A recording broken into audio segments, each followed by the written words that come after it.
Hello there, everyone. Welcome to Brew Jackets. It's a fun Blue Jackets themed podcast. My name is Kevin, and joining me tonight is my co-host Hefty Duck, as well as our Boston Bruins friend Wyan. Hello there, Wyan. Wood.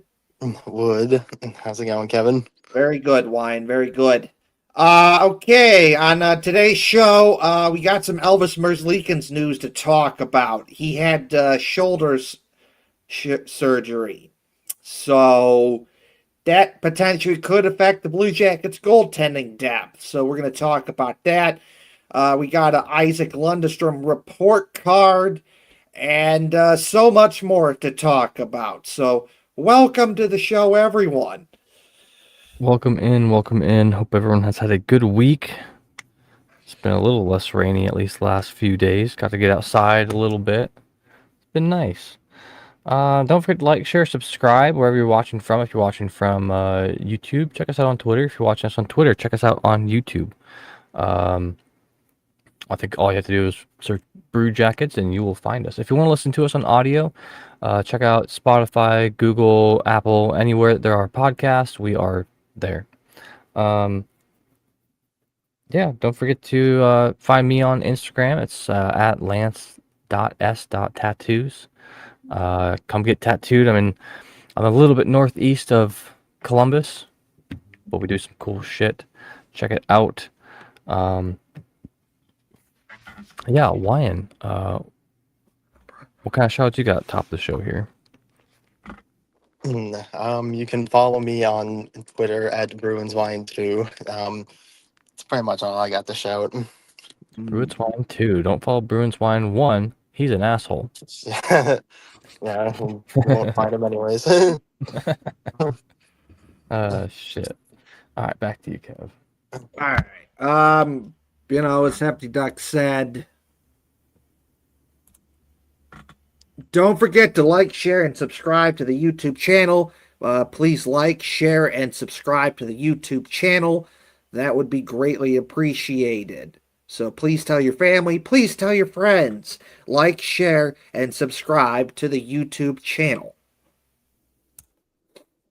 And as always, don't forget to check out March of the Union Army on Thursday, October 1st, 2026, R-Bar, 6 o'clock p.m. This is the event before the Blue Jackets home opener that you want to go to. It is the best of the best. It is elite. It is top tier. This is the best event for Blue Jackets fans before the Blue Jackets home opener. Be with your fellow Blue Jackets fans and join Union Blue Soldiers for their annual March of the Union Army on October 1st, 2026, R-Bar 6 o'clock p.m. Be with your fellow Blue Jackets fans and join Union Blue Soldiers as we march on the Nationwide Arena to cheer on the Blue Jackets. Do it. It's going to be fun. It is, and gonna have a lot of fun stuff there, and got some fun surprises there. What Hefty October's Duck, going to be a crazy month. What Hefty Duck's gonna pass out and do some stuff here, and we got something fun. And I got some fun stuff to pass out and a lot of other stuff. But anyways, join the march. One last thing before we get going.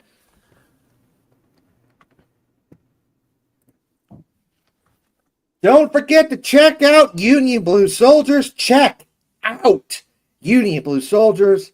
Follow Union Blue Soldiers on all social media platforms. Check out Union Blue Soldiers.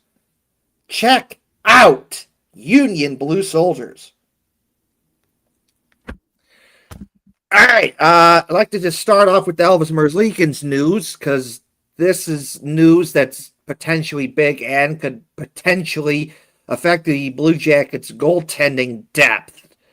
So, as of right now, the Blue Jackets' goaltending depth is ELVIS MERZLIKINS, Jet Greaves, and Phoenix Copley.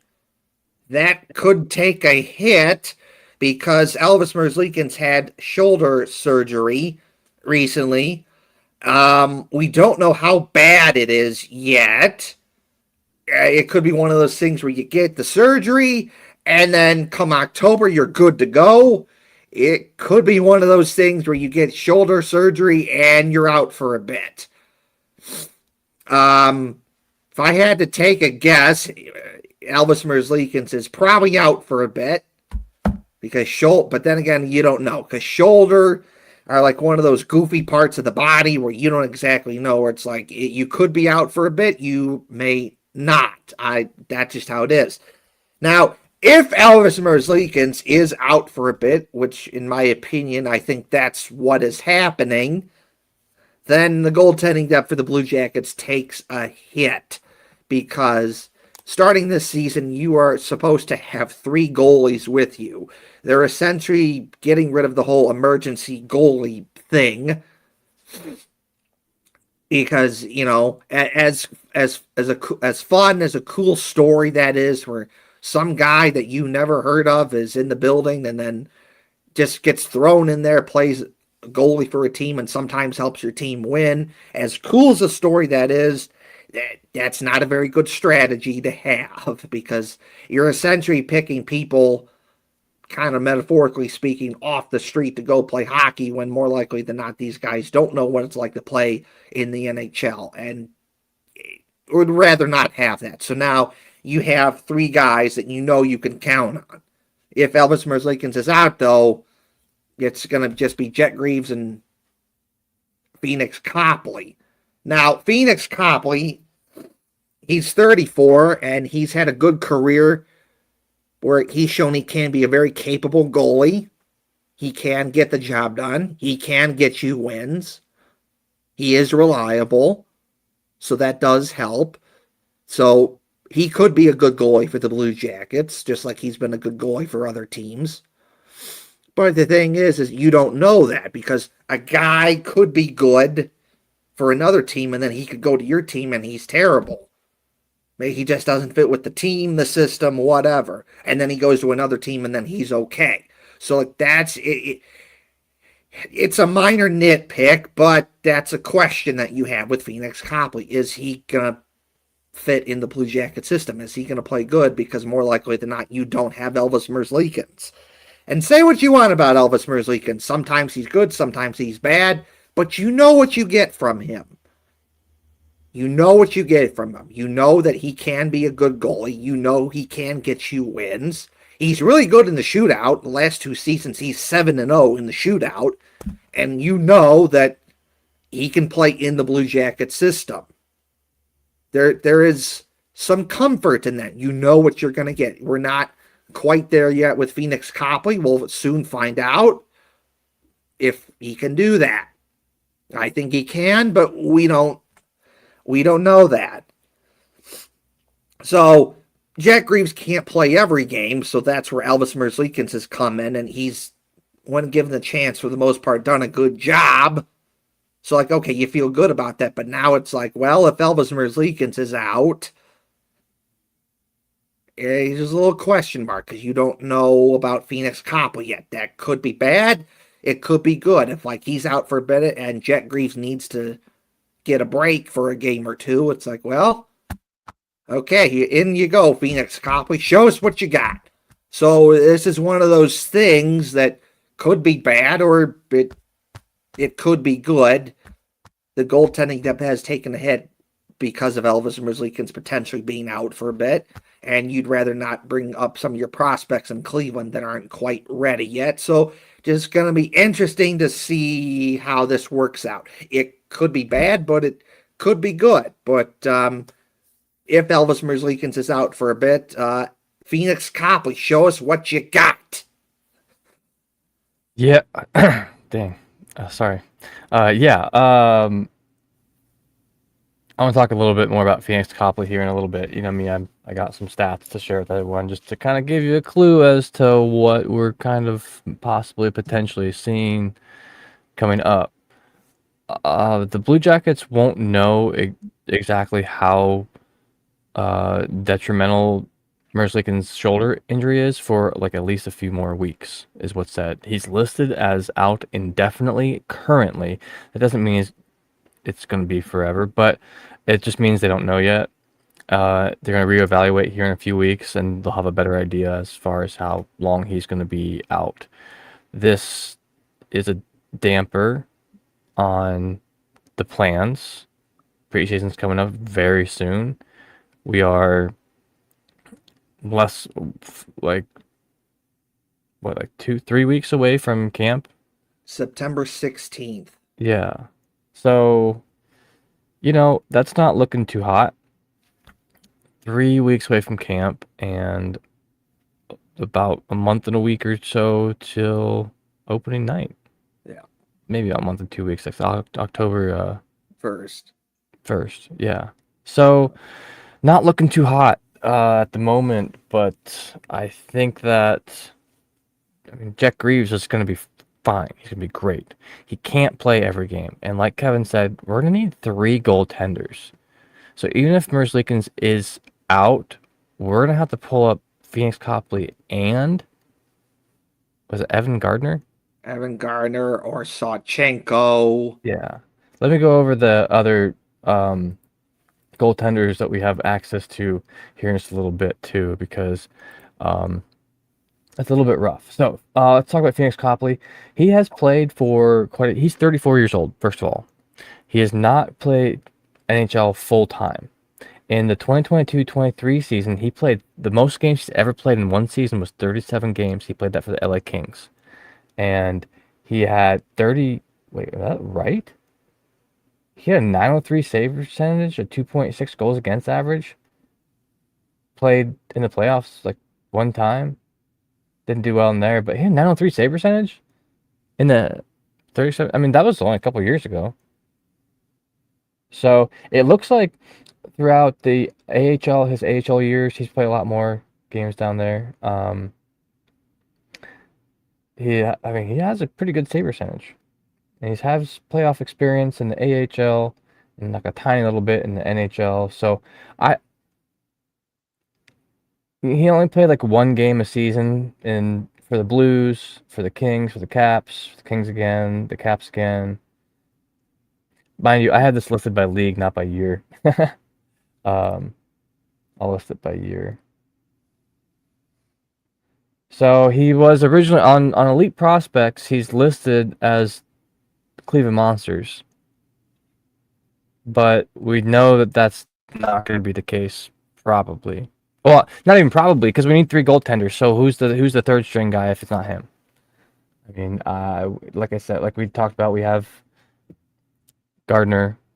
So, 3 non-roster goaltenders. Because currently, Phoenix Copley is listed as a goaltender on Puckpedia. 3 non-roster goaltenders. Sergei Ivanov, who is not in the United States, I believe. No, he's in Russia. Right. Like, so he might, and he's 22 years old, so he's one of the older of these 3. Evan Gardner's 20 years old. He is playing for the Monsters. The Nolan Lalonde, I mean, he might have to get just. We were talking about this. He's probably gonna be in the Nailers. But I mean, with the shuffle that might have to go on, he might have to come up to the Monsters. And honestly, he's 22. I think maybe I don't know how he is in his development, but I don't think it's like too early to bring him up to the Monsters or something like that. From what I understood, he's done pretty well so far. So those are the 3 non-roster goaltenders that we have access to.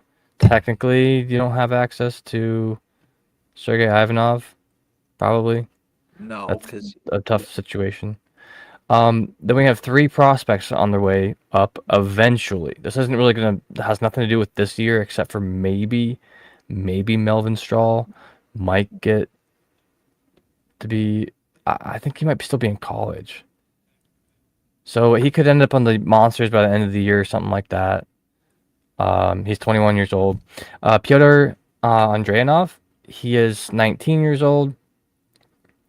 He is in Russia. He's Russian. Then we have Parker Snell. He's only 18. So those 2 guys we're probably not going to see for a good minute. Melvin Strahl, we might see before Sergei Ivanov. honestly, just because he's in the KHL. He has a 928 save percentage in the KHL after almost 30 games. Holy shit! Get this guy over here. But yeah, so that's where we're at in the goaltending situation. With Elvis not being able to start at the beginning of the season, which we are basically looking at that, because even the least worst shoulder surgery, like you're as a professional athlete, you're probably gonna want to take a month of recovery at minimum. That's 4 weeks, like minimum, absolute minimum. There's no way. I don't think he's starting this. He's gonna start this season, on the roster. I just don't think it's very likely. But who knows? Maybe it was something small. We don't know yet. I don't think that we're going to know the full details. They've been pretty clear on that. Last year already, Waddell talked about not wanting to be. He's like, we're going to keep a lot more under wraps when it comes to injury stuff. Right. We're not going to be telling people, and I don't blame him. At the same time, I do want to know. I just want to know, but yeah, Phoenix Copley. Hopefully that works out well. And then I think after him, they're calling up Gardner. They almost have to. Isn't that the only other option, really? They'd probably go after Sawchenko first. Oh, yeah. Wait. He's Zachary Sawchenko? Yeah. Is he? If he's still there. I'm not sure if he is. He's not listed anywhere. But they'd probably, if he's still in the Blue Jackets organization, they'd probably go to him first. Yeah, that's true. Or they might be they might be looking out on the waiver wire. They might be looking out. There's a couple. There's probably like decent backups out there that still aren't signed. So like, well, if worst comes to worst, you could do that. There's been a bunch of talk online that I don't really think would be the greatest options, but Connor Ingram might be available, or Sam Montembeault, and they would need to be traded for, I believe. Yeah. In any case, they're in a rough position because they gotta figure out how to pay Adam Fantilli and all this mess too. And they have 12.6 on their roster available for the cap hit. If they require 3 goalies, though, you think they're gonna have to raise the cap? Are they adding an extra player that you're allowed to have on your scratching? Okay, so yeah, they almost have to raise the cap just because it's a whole new player, it's a whole new extra sub that you have to take with you.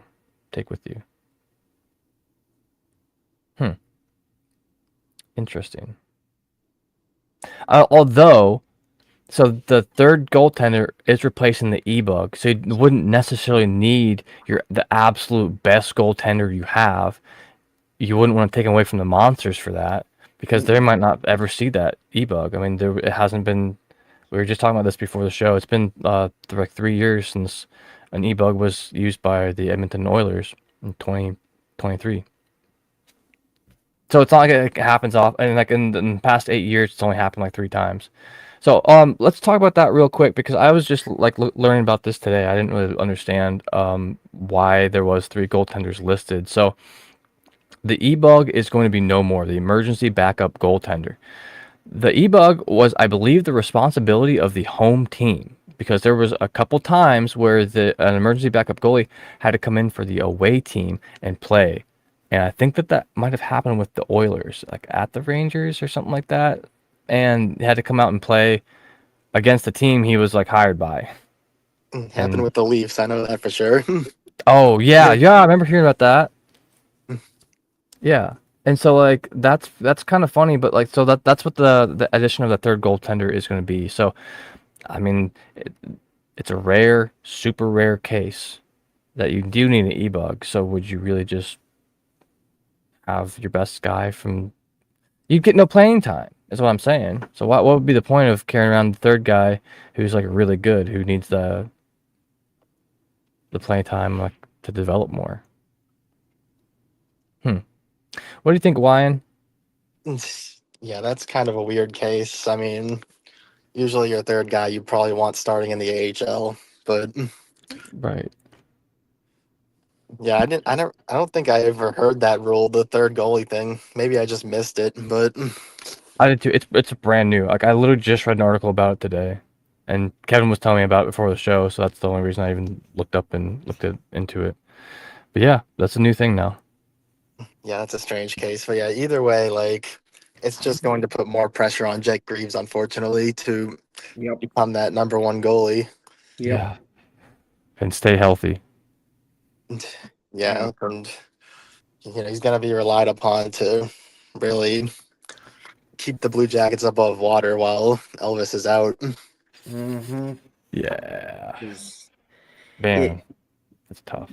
because that I don't because the thing is, when last season started, the Blue Jackets were doing a good job about this. There was a good goalie rotation where Jet Greaves would get a start, then Elvis Merzlikins would get a start, Jet Greaves would get a start, Elvis Merzlikins would get a start, and they were having success with it. They were getting some wins, and what it was spreading it out, and you were giving each goalie a chance to rest and keep them fresh, and you're having success with it. And then come December 2025, for whatever reason, Dean Evison just decided to not play Elvis Merzlikins, and it's just like, dude, what are you doing? Because even Jet Greaves has said that, man, he admitted, like, oh, I'm tired. Like, I'd like to have a break. But Dean Evison didn't do that until, like, you get to January, and then Elvis Merzlikins finally plays a game. But it's just like, just can't do that. So like having a guy as your backup that you can count on, it's so important, and that's where Elvis Merzlikins comes into play. Is that you know what you're getting from Elvis Merzlikins. You can count on him. You know he can get the job done. He can be a good goalie. You know that he can get you some wins. You know that he's really good in the shootout. The last 2 seasons he's 7-0 in the shootout. So like if he plays and it gets to a shootout, the Blue Jackets don't lose. So like you know what you're getting from him. It does matter that you have someone you can count on. And if he's out for a bit, which more likely than not, it certainly seems that's just how it's going to be, then yeah, your goaltending depth does take a hit, and now you're like, well, you're hoping for the best with Phoenix Copley, and Wyan said it perfectly. Said now that you don't have Elvis Merzlikins, it does put more pressure on Jet Greaves, and you'd rather not have to do that. You'd want to be able to take some of that pressure off of him, and then just give him a break every now and again and say, you know what, it's okay. We can play Elvis Merzlikins for a game or two, and then we'll get you right back in. Yeah, because now you don't know if you can rely on Phoenix Copley that way. Yes. Right. Yes. He's 34 years old and has not made himself a spot in the NHL yet. I mean, he did have that one season with the Kings. I don't know if there's an injury or what was going on, but I mean, but maybe he doesn't need to develop anymore. You know what I mean? So he doesn't need to play down the monsters. So that might be a good guy to have Right. That's true. as the third. But yeah, shit. If we have more Merzlikins, then what? Fuck. We do have to bring up the best goaltender. So, yeah. Yeah. It's just you're just hoping for the best there, though. I will say this though, Phoenix Copley, yeah, well, I've seen this on his Twitter page that he is excited to play for the Blue Jackets because he remembers growing up in Ohio and going to Columbus Chill games. Like he remembers that. So like he does, and he lived in Ohio till like I want to say he was like 7. So like he does remember living in Ohio, and he does remember like watching the Blue Jackets on like TV and stuff.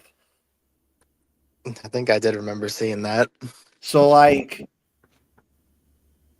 and you think about it, it's like I got, he could have gone. He could have gone anywhere. But when the Blue Jackets offered him a deal, he picked the Blue Jackets. So that's something to consider there. That, hey, that could be, something good that he went out of his way to pick the Blue Jackets.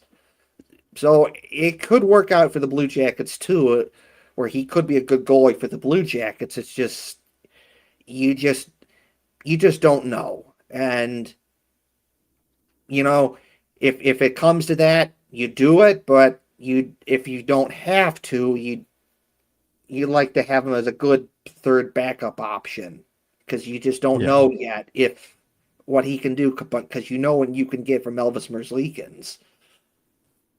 Well, so I just want to update. Oh, we talked about Zachary Sawchenko a little bit earlier. He was Yeah. signed to a two-way deal by the Canes a Okay. month Well, ago. there goes that. All right then. Yeah. So, but keep the ear to the waiver wire. Yeah. Sign some entry level contract. Keep the cap low because they still gotta sign Fantilli. And yeah, and Aaron. So that's all I gotta say about the whole Elvis Merzlikins thing. But since you brought it up, we'll just talk about what's going on with Adam Fantilli because Aaron Portzline was asked about this recently when he was on NHL Network, and the general idea that he said is that it's going to. I mean, it's going to get done. That's kind of duh. But again, when you have someone like Aaron Portzline, who's the big Blue Jackets writer in the Columbus media back that up, it's like, okay, it's happening. All right. And he said that, look, it's good conversations, the negotiations are doing good. Both sides are handling it perfectly. It's going to get done. And if anything, it's more about just either side just trying to feel each other out, trying to figure out what's going on, what can we do? Okay, this for this money, this how long, and that sort of stuff. And he did say this that the whole Leo Carlson thing did kind of screw that up because he gets 18, and then you look Connor Bedard gets 15 million, and then it's like, okay, well, that kind of screws up Adam Fantilli because you were probably gonna get before that situation happened, more likely than not, he was probably going to get like 9 to 10 million, something like that. And then the whole Leo Carlson thing happens, and now everything made things more expensive. And now it's just trying to figure out, okay, what is that number that Adam Fantilli is going to get? And the minimum that Aaron Portzline thinks if he had to take a guess is that he said about 13 million to about 13.5 million, somewhere over in there. And he said, and it's going to get done. And if he had to take a guess, it's probably closer to training camp when it gets done because stuff like this happens all the time.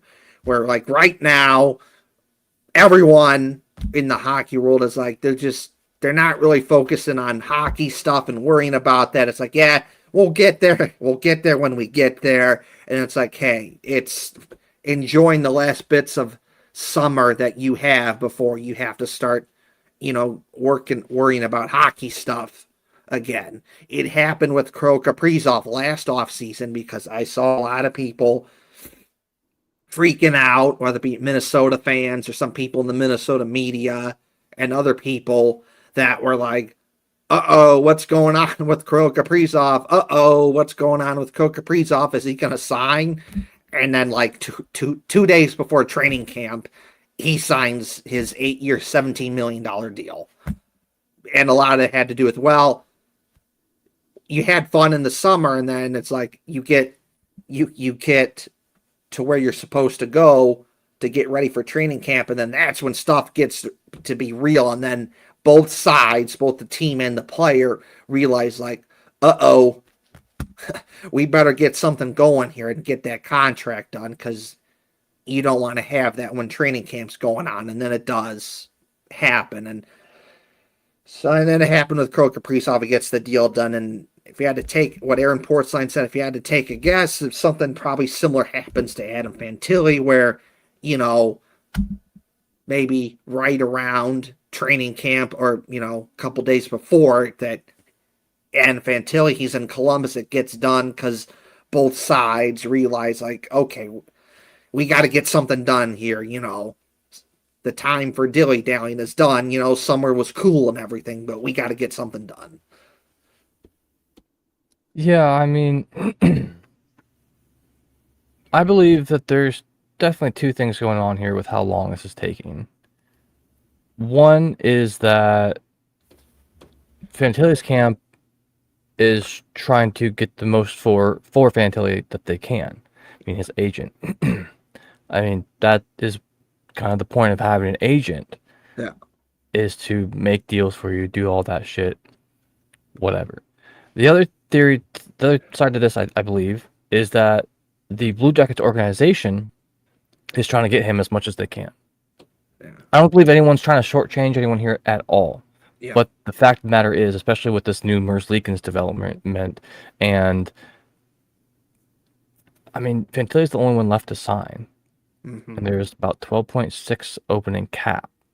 I don't know when a cap raise would happen. Like, I don't know if that would happen, if it's already happened, happens over the summer, happens before the season, right before the season or something.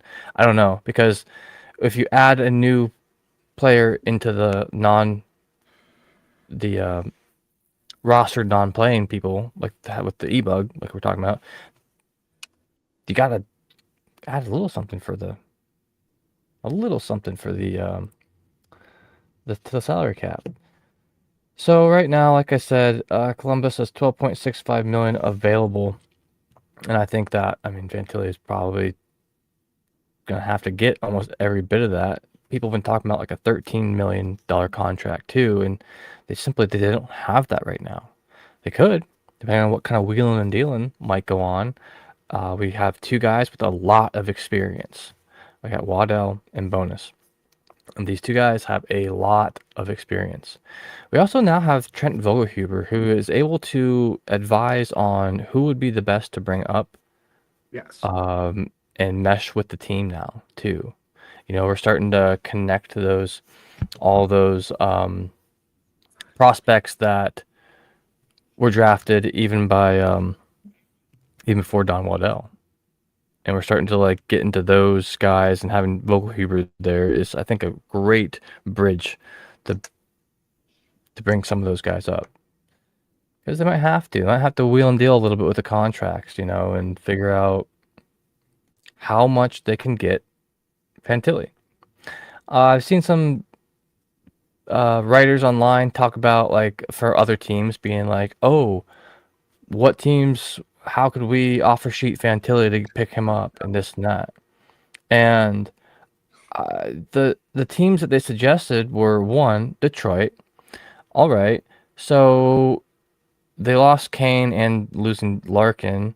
So what would tempt Fantilli to go there? Like a couple more million? I don't think that would. No, the Columbus is, I don't want to jinx it, but they're in a slightly better position than Detroit is as far as going into next season. Yeah. Detroit has 19.5 million in cap. So if with just the addition of Fantilli, like, they're not going to be, it's just automatically a playoff contender.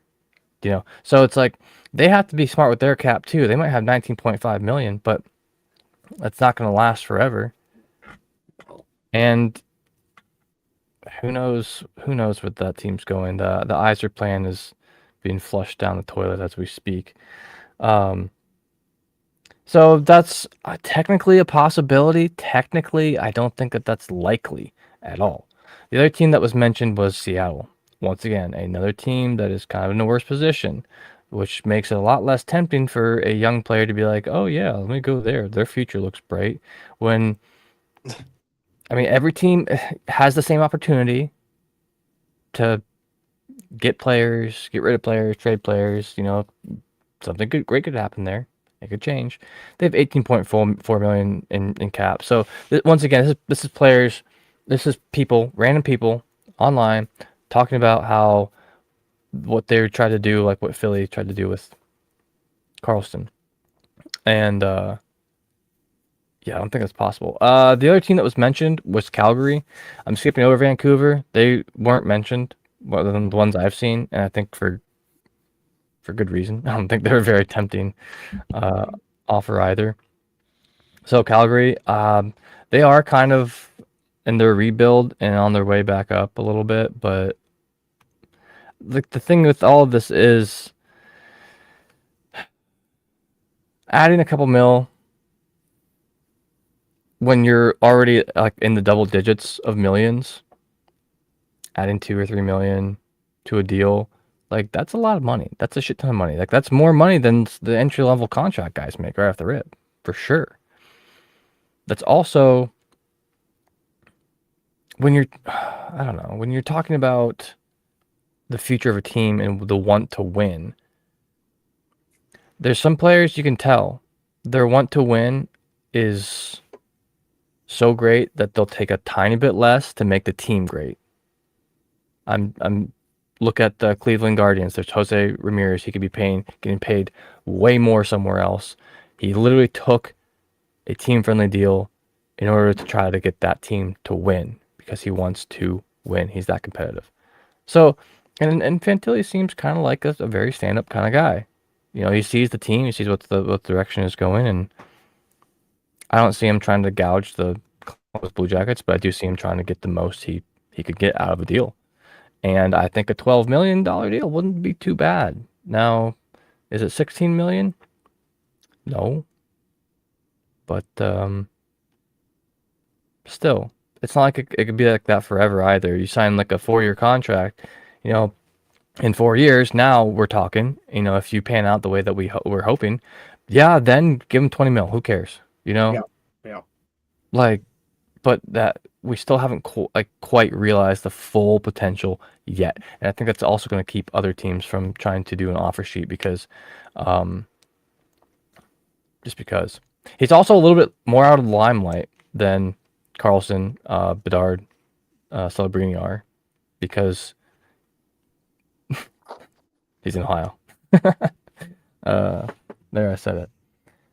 But yeah, what do you think about this this contract wheeling and dealing? Hawaiian? Yeah, I I think you're right about the offer sheet thing. Like, I don't really see that happening at this point. Like it already would Because, have. Right. and like, the teams that still have cap space to do it, that like they're not more attractive than Columbus, and like, all the teams that would be attractive don't have the cap space to do it. So, I don't think that's happening. A deal probably does end up happening in Columbus. I will say if he's not signed in the next like 2 to 3 weeks, I think there would be a little bit reason for concern, just because you don't want him missing training camp. That's when a player misses training camp, that can really derail their entire season. I mean, we saw this recently, like two recent examples: Jeremy Swayman and Mason McTavish, both famously missed training camp recently, and then Yeah. had pretty bad seasons as a result. Yeah, that was tough to watch that happen to Swayman. Yeah. Because, yeah. That's a good point. Mm-hmm. But I wouldn't panic yet, but like you do probably want to see something done pretty soon.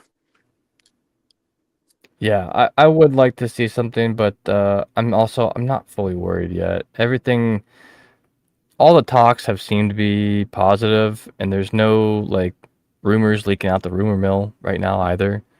Which, with all those things that leaked about Zach Werenski so quickly and how that situation unfolded so quickly, yet we heard no rumors about Merzlikins until like after the surgery was successful. Mm-hmm. Like I feel like they got a pretty good lid on the media thing going on in Columbus right now. I'm pretty sure that kind of woke them up. Like, hey, look, like you can't just be letting these rumors run wild. Yeah. They'll take I, on a life of their own. I know. And Yeah. the whole Zach Orensky thing was BS by the idiot national media. The whole Kromarchenko thing was BS by the idiot national media that hates small market teams, that doesn't pay attention to small market teams. They make stuff up. They try and rip on them. So like that, it shouldn't have happened to begin with, but unfortunately it did. And if there's anything that good that came out of that, I think it taught the Blue Jackets and even Zach Orensky, because he kind of talked about this, a very valuable lesson about how some of this stuff goes sometimes and how you learn that, you know what, you can't do that anymore. You got to put a stop to it immediately. And you got to understand that the unfortunate reality is that you are a small market team and it does not matter how good or bad you're doing. People will still find a way to rip on you and be rude to you and take shots at you and make stuff up about you. I I've even still, like the Panthers. They've been to 3 Stanley Cups. They've won 2 of them. And I still see some people make fun of them and take shots at them. And it's usually idiots in the national media because why? The Panthers are a small market team. It's not so it's stupid. It shouldn't be like that, but it is. So, shouldn't have happened to begin with, but I do think, in my opinion, it taught the Blue Jackets a very valuable lesson that you can't do that anymore. And as soon as bullshit comes up, you need to put a stop to it immediately and put these stupid idiots in the national media in their place so that this stuff doesn't happen again.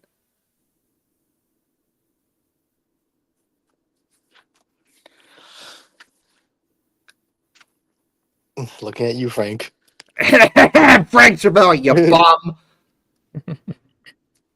My goodness, you bum. Yeah, it was definitely just an unpleasant experience overall for the off season. God damn. Like, I've even seen it with like the whole Dylan Larkin thing in Detroit, where it's just like picking on them and some of the stuff you look at like, okay, that's not true. Now you're just being a dick to them. Like, come on, guys, just knock it off. My I goodness. know, like I kind of felt bad about the whole Dylan Larkin thing just because of how much people are just shitting on them and like I don't know. It's tough. I don't know. I don't know that I would consider Detroit a smaller market team. I mean, they're no New York. They're no Yeah, Toronto. medium The size. original 6. I mean, Yeah, they're original 6, but it's kind of more of a football town too. yeah. But Medium size. I'd say Detroit's like a medium size. You're not small, yeah, but you're not big. yeah. And there's not many other people out there looking at them as like an underdog to root for. I do feel like there's like a decent amount of people, hockey fans out there, not necessarily Columbus Blue Jackets fans, that kind of like low key root for the Blue Jackets unless they're against their team, just because like they're kind of been an underdog for a long time, Yes. like ever. But The hockey guy has said that in his videos where he talks about the Blue Jackets. And it's like, yeah, okay, they're an underdog and they've done some good, they've done some bad, but he's a guy that, you know what, I cheer for him and I hope they do good. I may be a Vancouver. He's like, well, I like the Canucks, but you know what? I hope the Blue Jackets do well, and I cheer for them. Like that. What kind of Hefty? like watching, it's kind of like watching the San Jose come up. Yes. Like, Like what Hefty Doug said there about the whole underdog thing. It's exactly true. I've heard that from the hockey guy and other people as well. yeah, yeah, and I don't know. Then there's those people who just love to shit on any team that they think is less good than theirs. It's whatever. I don't take offense to it.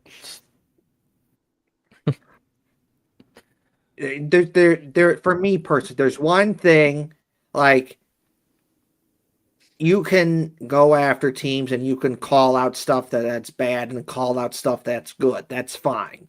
But if you're just gonna call them out for something bad, I expect to have some sort of uh you know semblance of you know education behind that, an actual somewhat educated take that's like, okay, you're doing this, you're not just doing it just because, and you don't know what you're doing, and you're just making stuff up just to be a dick. That's where I'm like, I'm not doing that.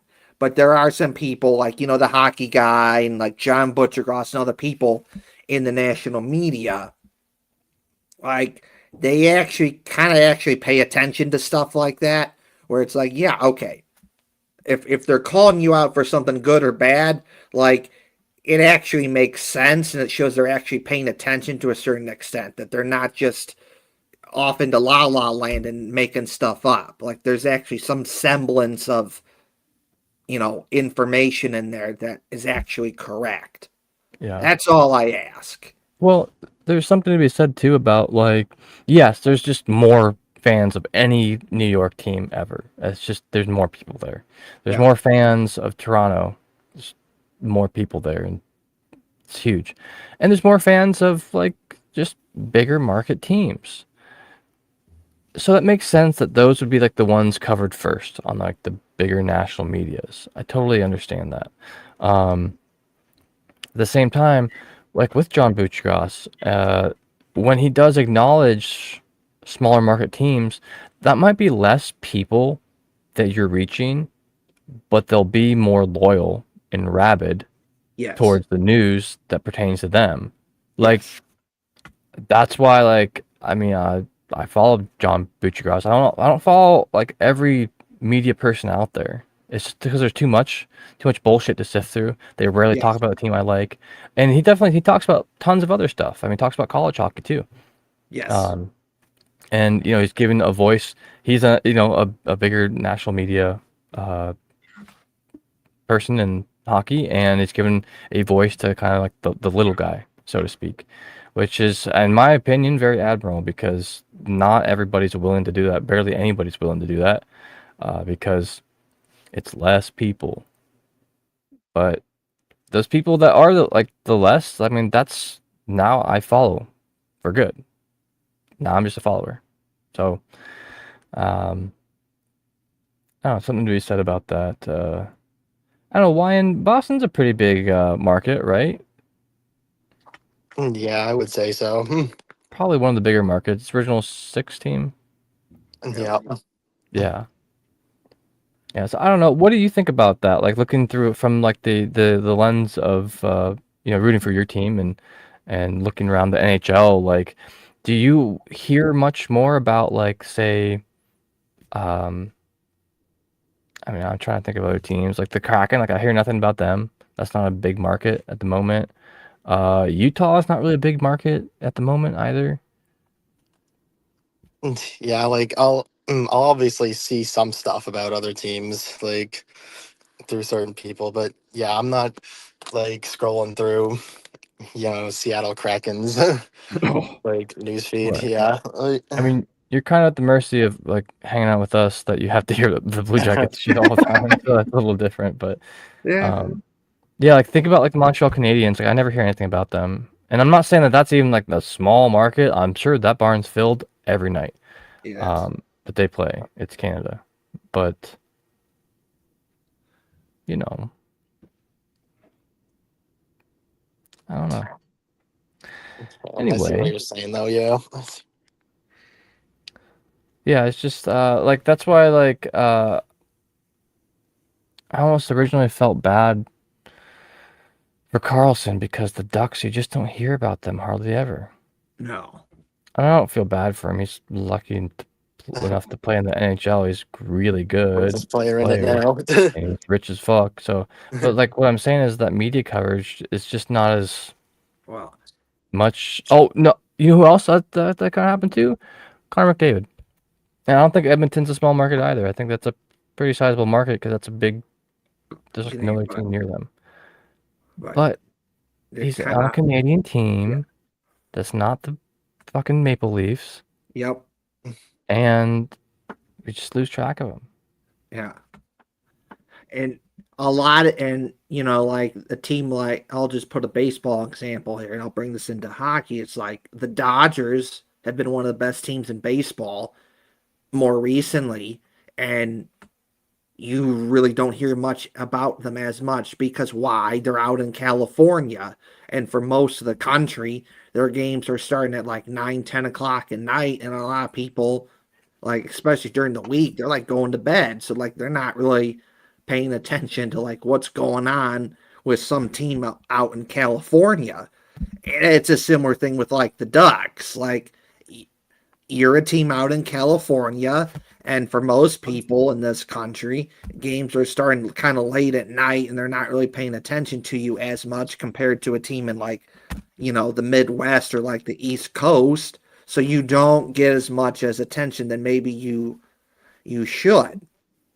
Like I still remember this, that when the 2023 NHL draft happened, and they said, "Oh, Connor," and the Blackhawks picked Connor Bedard, and like, "Oh, him going to the Blackhawks is a good thing," and this and that, and they kind of in a comment that was kind of like disparaging to like, the Ducks and like other smaller market teams, and when I heard that comment, I was actually like, "Actually, no." Like it'd actually be better for hockey and the Ducks if you get a guy like a Connor Bedard that went to a smaller market like the Ducks, because then that would help them get more attention. A guy like that. Now, obviously, they're okay now because Leo Carlson's also a real good player and he's helped them out as well. But it's just stuff like that. It's like you're not going to pay attention as much to them because they're out on the West Coast. It's not necessarily fair, but that's just how it is. And what Happy Duck said there about Connor McDavid is also true too, is like he's in Canada, but he's not playing for like Toronto or Montreal. So he's not going to get as much as attention. And again, like he's kind of, his games are, start later for most people. So again, not going to pay attention as much. So like that does have something to do with it. If you take Connor McDavid and you put him on Toronto or Montreal or New York or Boston or something like that, he's getting more attention. You could say the same thing about any other player that's on a West Coast team as well. That's just how it is.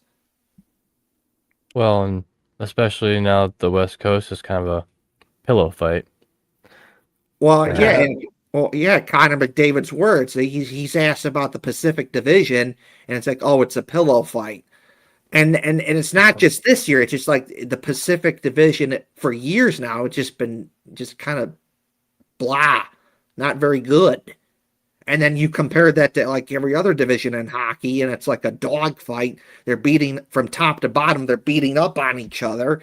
And then you look at like the Pacific and like, oh, okay, never mind. Yeah. Yeah, the Blue Jackets would have been back in like the Central Division, which would have, if it was like part of the West, if the Blue Jackets were in the Western Division or the conference, they'd have been in the playoffs. Yeah. And like that's so it's so ridiculous to me because that's like happening in baseball right now too a little bit, that like teams from the other divisions or other conferences are going to be making the playoffs who are worse than teams that didn't make the playoffs. And it's like, what the fuck kind of sense does this make? Because I'll never defend Gary Bettman's playoff format. It's just it's ridiculous. It is ridiculous. No, and what you answer your question, Hefty Duck, what's happening in baseball where you have teams that maybe they're not, they're worse than a team that's in the playoffs, but maybe that team that's doing worse should actually get in. But what happened in the Eastern Conference, where it's a tougher conference from top to bottom, where teams are just beating up on each other. That's happening in baseball too, where in the National League, teams from top to bottom are beating up on each other, and some teams that would get in if they weren't in the National League are not, getting in. You I think know, it was a bit of a pillow fight. yes. So like, I mean, it's happening to like with like the Reds. Like their division is just kind of a. It's always been like this for years now, where the NL Central, it's just a tough division from top to bottom, where teams are just beating up on each other, and then one of the teams don't get in when probably they should. And I saw this recently on Twitter that you look at the Reds' record in their division, they're awful. They are not doing very good. They have something like 5-6 wins, something like that. And then you look at their record against other teams not in the NL Central, and it's like it's better. So stuff like that happens all the time, where you just have division/conferences where you're just beating up on each other, and you look at the other side, and it's like, oh, that's not that tough. Yep. Oh, well, do we have any more contract talks, any more salary cap stuff, No. anything like that? Oh, We okay. talked about the goaltending situation and all that. So, report card. So, on to the next thing, the Isac Lundestrom report card. So, I'm going to give him an 8 out of 10. Because I'm dinging him 2 points because he got hurt and he missed some games. But other than that, I liked what I saw, because the Blue Jackets needed help with their third and fourth line, especially with their center depth. And that's what Isac Lundestrom is. He is a real good third line, fourth line guy, and he can help out with your center depth. And he's big, can give a little physicality, can be hard to play against. But where he really shines, though, is he's really good at penalty killing. He's really good at face-offs. And that became a very useful thing for the Blue Jackets this past season. If the Blue Jackets needed a big face-off, Isac Lundestrom was there, and he got the job done. If they needed penalty killing, he was there, and he got the job done. And if you need, third or fourth line minutes, you needed help there, Isac Lundestrom was there. And it improved. He also, being a center, that also helped improve the Blue Jackets center depth, so that was good. And that, last offseason, when they got him, it didn't seem like much at the time, but that proved to be one of the better offseason signings that the Blue Jackets did that offseason, because when he played, he was a very valuable part of the Blue Jackets. So I like it. He played good. 8 out of 10. And now, what's he going to do this season? Is how interesting to see how he can play this upcoming season and build on some of that positive momentum that he had. So 8 out of 10. Overall, pretty good. Nicely done, Isac Lundestrom. Yeah, we'll kind of see what happens this next season too. I mean, a lot of the forward group projections don't have him in it. But yeah, it's great depth player to have for third, fourth line, something like that. Let's talk about his stats real quick. You know how I am. So, Isac Lundestrom, he's 26 years old, from Sweden. Went 23rd overall in the 2018 NHL entry draft in the first round. So Anaheim drafted him. He played 7 years for Anaheim. The first 2 seasons, very few games, probably bouncing back and forth between the AHL. So he has been full-time in the NHL since at least 2021-22 season, where he played 80 games. He played 41 the season before that. That was and is the most games he's played in the NHL so far. Usually he plays, like, the one year is like 79. This last season he played 68 games for the Columbus Blue Jackets with 4 goals and 8 assists for a total of 12 points. He was a -2. He had 4 penalty minutes, 4 even strength goals, and let's see, 53 shots on goal for a 7.5 shooting percentage. Time on ice, 842 minutes. That's not a ton. Average time on ice, 12 minutes, 23 seconds. So here's where he shined. So faceoffs won, 134. That gave him a 52.1% faceoff win percentage, which is anything over 50% is good. Good. 35 blocks, 35 hits. So, not necessarily putting up massive numbers. He's not a 20-goal scorer. It's hard to do that when you're, averaging 12 minutes a night. But that's what you're there for. That is your job. He showed up. He clocked in. He did the job he was needed to. He didn't fuck up too bad. Yeah, 8 out of 10 for me. Sorry, I did letter grades. He gets A minus. Yeah. I mean, literally, I'm grading him on his own scale. I think I've discussed like how I do the grades before. Like I'm grading on them against themselves for this last year and for what their job for the team was and if they did that job. Because if you score 300 goals, that's great, but like maybe you should have been in front of the net, It's not your job. That's not true. If someone scored a ton of goals, that they're getting A+. But in any case, yeah, obviously good enough to play in the NHL. He's a first-round draft pick at one point. You still have high hopes for him.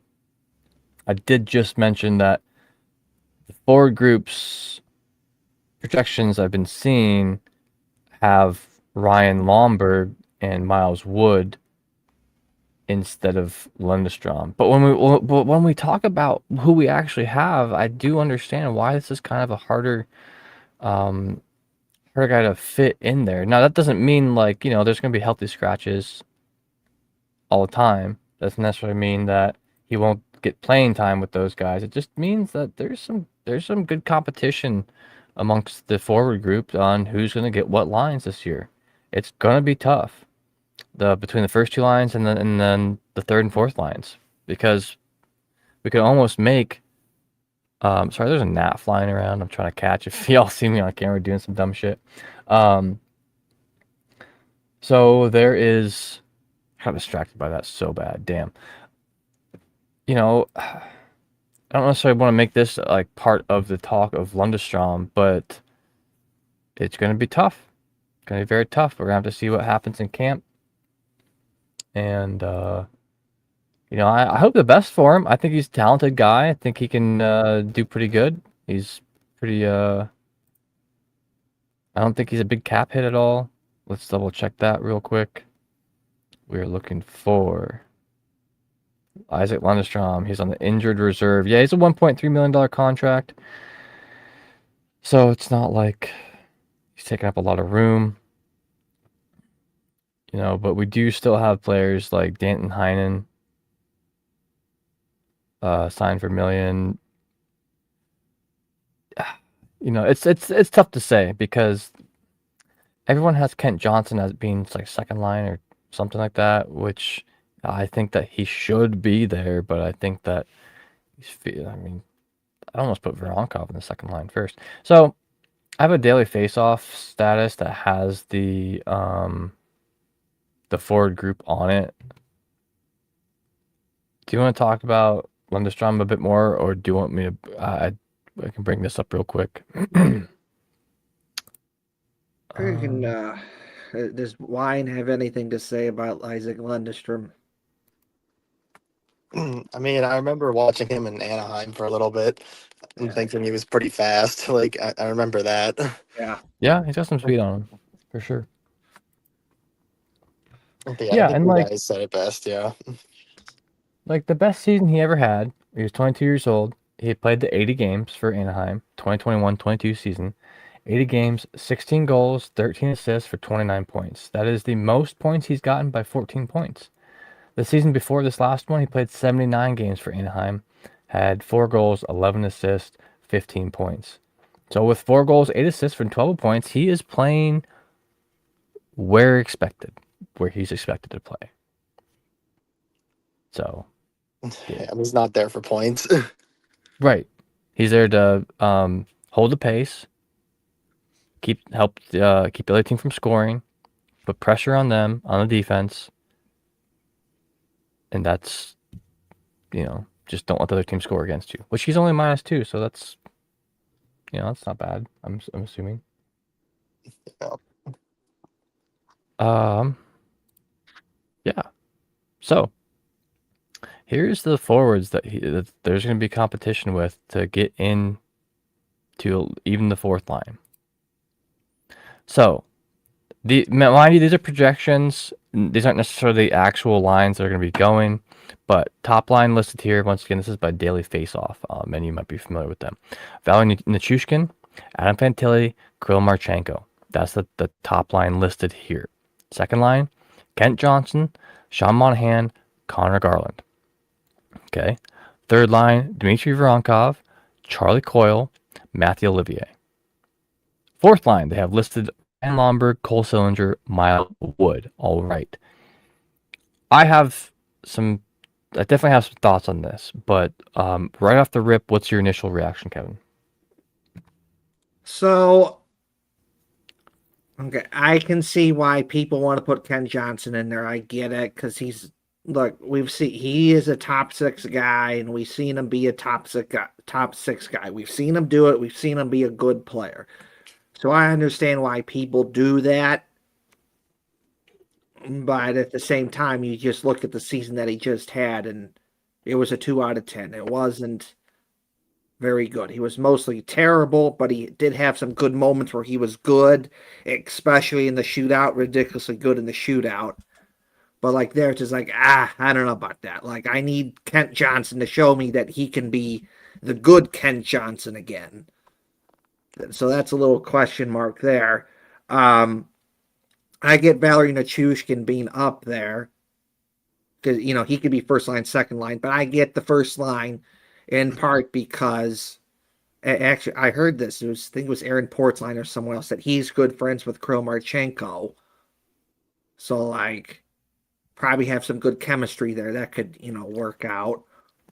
Like that could be a good line with him and Fantilli, Marchenko, Nichushkin. And then, Dmitry Voronkov, it's like we've seen him be a good player up and down the lineup, but where he's really shined is, again, with the, first line, whether that be with Sean Monahan, Kirill Marchenko, whether that be with Adam Fantilli and Kirill Marchenko. We've seen him do it. It's just the thing is with Voronkov, it's not consistent enough because there's been times where he just doesn't play good and then it doesn't work out and then he gets bumped down to lower in the lineup. And it's a kind of a conditioning issue to a certain extent because Dmitry Voronkov will start out good and then he'll go away for a bit and then he'll come right back. So it's like, need to be the more consistent good Dmitry Voronkov that we've seen in your 3 seasons with the Blue Jackets. So, like, I could see why right now he's third line, but he could be higher. Cole Sillinger is another interesting one because, again, he's very versatile. He can play up and down the lineup. We've seen him play first line, second line, and do good. We've seen him play third line, fourth line, do good. We've seen him play on the wing. We've seen him play center. So there's that. And also, Cole Sillinger was really good on that third line with Charlie Coyle and Matthew Olivier last season. So you might want to have that line there. Ryan Lomberg, obviously really good, fourth line guy. One of the better free agents that you could have gotten. And free agency, and the Blue Jackets did that. And he's with those Panthers teams that won the 2 Stanley Cups. So that counts for something. That's helpful. Miles Wood. There you go, Wyatt. There you go. Good joke. Good joke. Did you do Miles Wood report card yet? Oh, no, we will. We will. We will. But it's just when he plays, he was good and really fast. And I think that he's a big dude, and they are caught off guard on how fast he is because they don't think he's that fast. And then they play him in a game, and he blows right by him, and they're like, whoa, what happened there? And there was a goal against Minnesota last season where, the Blue Jackets just kind of, they're kind of get it out, and they just kind of pass it to a certain area, and Miles Wood sees that, and he blows right by the guy, gets the puck, shoots, and scores. And like you see on the replay of like the Wild player that he blows by, he like looks at Miles Wood like, wait, what the heck just happened? Like, wait a minute, he's that fast? Yeah, he's that fast. It shouldn't work like that. That a big guy like Miles Wood is that fast, but he is that fast. So like, he can be good. It's just needs to stay healthy. He got hurt, and that took him out for a good chunk of the season. So there's that. Sean Monahan, it's like I've seen you be good for the Blue Jackets, but then you get hurt, and it brings you down. So, like, I need you to be healthy. Connor Garland, you started out really good for the Blue Jackets. You play really good. And you scored some big goals to help the Blue Jackets win some games, and then you kind of didn't really hear much from you. Charlie Coyle, really good season. It just really good. Could put up and down the lineup. Really good, especially on that third line. Just big goals for the Blue Jackets, especially on the power play, is really good. Matthew Olivier didn't have as good of a season as he did the season before, but still good. What you're getting from him, a good third line, fourth line guy that can get you some goals or two, but he's tough, big, physical, hard to play against. Can be a shutdown guy. There are some options here that you can play with. So it's interesting, something to talk about, something to consider here, as if we just, now just know what is it actually going to be, because really, my opinion on this is it's really going to depend on what happens with Kent Johnson and Dmitry Voronkov. Yeah, dude, there's so many names on this list that have at one point played on the first line. Yeah. To be fair, last year it was more of a rotational first line. The Yes. first and second line was a little bit blurred, but then the third and fourth are very much like this is your third and fourth lines. Yeah. We're kind of seeing a little bit of that blur here now too. And the thing is, there's not really that superstar. There's no Johnny Gaudreau on this team. Adam Fantilli could be that guy, and hopefully will. But there's not like one person here that can pick up the team on their back like Zach Werenski can. But there's a lot of high talented guys. And some of these guys, like there's almost like 2 second lines and 2 third lines. Yeah. In a way. But let me give you some of my thoughts here. So, Valery Nichushkin, I thought that with this addition that maybe they might be trying to go for a Russian line again.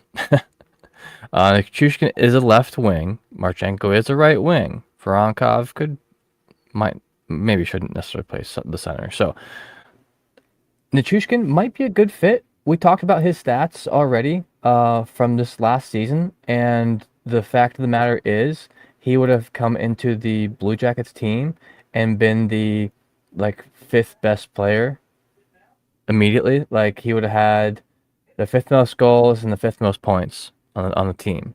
So that's a great player. So the three that were above that were Marchenko, Fantilli, and Coyle. So that's another thing I'm very surprised to see where Coyle's at. I'll get there. I'm getting ahead of myself. So Nichushkin, do I think he should be on the first line? I don't really know yet. Like training camp's going to be the dictator on that.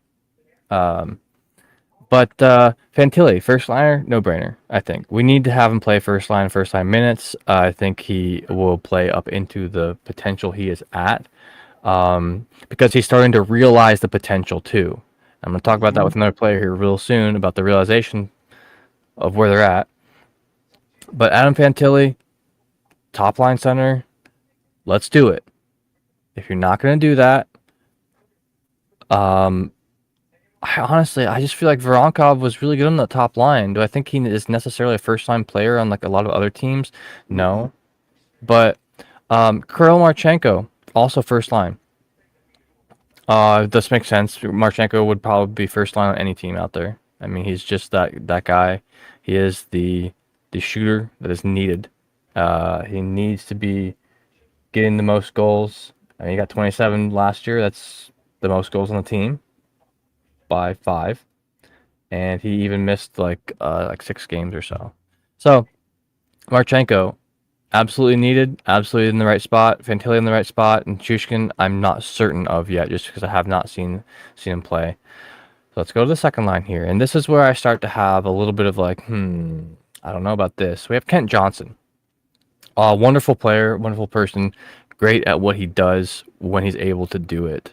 The fact of the matter is, this ranking is being ranked on vibes and on his potential, not on his actual play this last season, unfortunately.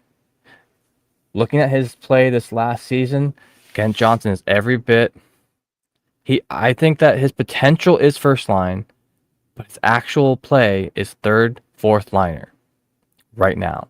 Mm-hmm. And I believe that's where he should start, and he work his way up. Put the work in. He's doing tons of work. I guarantee it. He's a professional athlete. He wants to get the most time he possibly can. You know, he's going to be up for a contract before you know it. And so, do I think that he should be on the second line? No. That's simply it. That's all I really have to say about that. I think you put Voronkov on the first, Nichushkin on the second, and then Kent Johnson on the third, right? Like with this exact lineup. Now, Sean Monahan, also very talented player. Had 13 goals, 23 assists. On this team, is he a second line player for me personally? No. I think he could be. I think his potential is, and he was playing first line for a long time. I'm not dogging on this guy in the slightest when I say I don't think that on this team he is the second line player. Is he going to be a second liner on many other teams? Yes. And do I think that he would be fine here? Yes. I also think he'd be fine in this position. I just think that I'll tell you who I think should be there in a second. Monahan, hardworking third liner all day, every day. I mean, this is where the lines start getting blurred between, like I said, there's like 2 second lines and 2 third lines. Like this guy, he's got the ability, the skill to play second line. He's got the work ethic to play third line. It'd be fine. But Connor Garland, also, I'm also just not 100% certain yet. I didn't get to see him play much last season. He did do pretty well overall. I mean, he played 50 games for Vancouver. So combining his season there with the Blue Jackets, he had 12 goals, 21 assists for 33 points. The season prior to that, his last full season on one team, he had 81 games played, 19 goals, 31 assists for 50 points. That would put him 5th best on the team in points, and probably 7th in goals or something like that. So he fits right in. He fits perfectly in there. I think he would be fine on the second line. I don't think that necessarily he's the first liner, although I think he got some first line minutes this last season on the Blue Jackets. Not a diss. Just saying. Dmitry Voronkov on the third line. I just said where I think I would like to see Voronkov play at. I think if you were to start him on the third line and have these lines exactly how they are, I think he'll be switching places with someone real soon. It just would. I think that that's just the way it would go. Unless There's the improvement and the Kent Johnson's potential is actually realized. Meaning that it comes to he actually plays to his potential is what I'm saying. I think Veronkov's a second liner all day, if not first liner. I just do. Charlie Coyle, same thing. I don't see Coyle as being a third line center. I believe at times he played quite a bit of first line this last season and second line. And I just think that Coyle, I mean, let's talk about stats just again, real quick. Coyle, 82 games played, full season, 20 goals, 38 assists for 58 points. He is the fourth best player on the team by points and the fourth best player by goals. So yes, that guy, I mean, just by the assists alone, I mean, you can tell he's great at center. Put him on the second line. Because I think that, like I said, we want Fantilli to be that top line. But Coyle deserves second line in this. And like, this is just daily face-off, probably just like going by ranking and just throwing them out there. I don't think that they're trying to say too much about this. They're saying that this is the group, not necessarily these are the lines. But Coyle second line. Matthew Olivier. This is a tough one too. Matthew Olivier is on any team out there, I think he'd be a solid third liner. I think if he has a season like the one previous to last season, I think he could be a potential second liner. But I think this is his spot. This is where he needs to. This is where he'll shine. Would the scariest line? Imagine having Voronkov, Coyle, and Olivier on a line, and then imagine like behind them is like Provorov and Goodbranson or something, which I wouldn't put them together. But scary, actually scary. Like, because not only are Voronkov and Olivier two of the scariest guys in the NHL, but like they're good. They're really good. And I think that this line would kill. But honestly, I just think Coyle and Dmitry Voronkov should be up one. Actually, you could almost just switch these whole lines around. Although, I don't know. Connor Garland's really good. So, that's the top three lines we talked about. Let's talk about this final line here. Ryan Lomberg. I don't know too terribly much about him yet. I have some stats from him last season. 57 games played for Calgary. 4 goals, 5 assists, 9 points.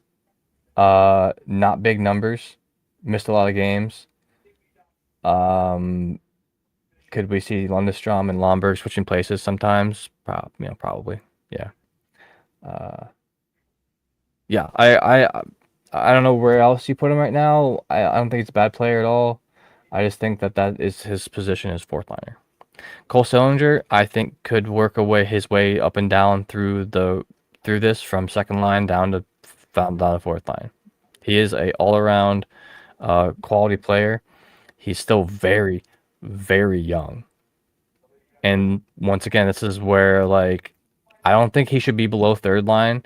But who here do you actually put him ahead? Do you put him above Monahan? I don't really think so. And if he's not above Monahan, then he's not above Coyle. If he's not above Coyle, he's not above Fantilli in this line. This is just where he has to stay right now, unless he like doubles his stats. No shade being thrown here. Just saying it how it is on the team. Miles Wood, fourth liner. Last season he played 54 games for the Blue Jackets, 8 goals, 6 assists for 14 points. Once again, this is another guy who, if we saw like Lundestrom and this guy flip out of the lineup, well, especially with the speed, because Miles Wood is very fast. And so that would be him and Lundestrom would be a good flip-flop out of there. Once again, these are truly, I think, a fourth line kind of type guy. So that's the thing. Out of all of these positionings, I think that Lomberg and Miles Wood are pretty much in the spots that they need to be. I think the other ones there's a lot of mixing up you could do here. Just a lot. And it's really going to come down to training camp and then actual playing. And are we just hoping Are we still just hoping that this potential is going to show itself in reality with some guys? I'm talking about Kent Johnson. I have high hopes. I have had high hopes. I've talked about this guy since, the day he was drafted. I was like, look at his puck handling skills. He's very talented. He's a pretty tall dude. He's gained a little bit of weight, somewhat. And then He's getting shut down. I think that people, when he came into the league, watched a lot of highlights and watched a lot of video on him, and I think that he's got to get some new tricks yes. or more muscly.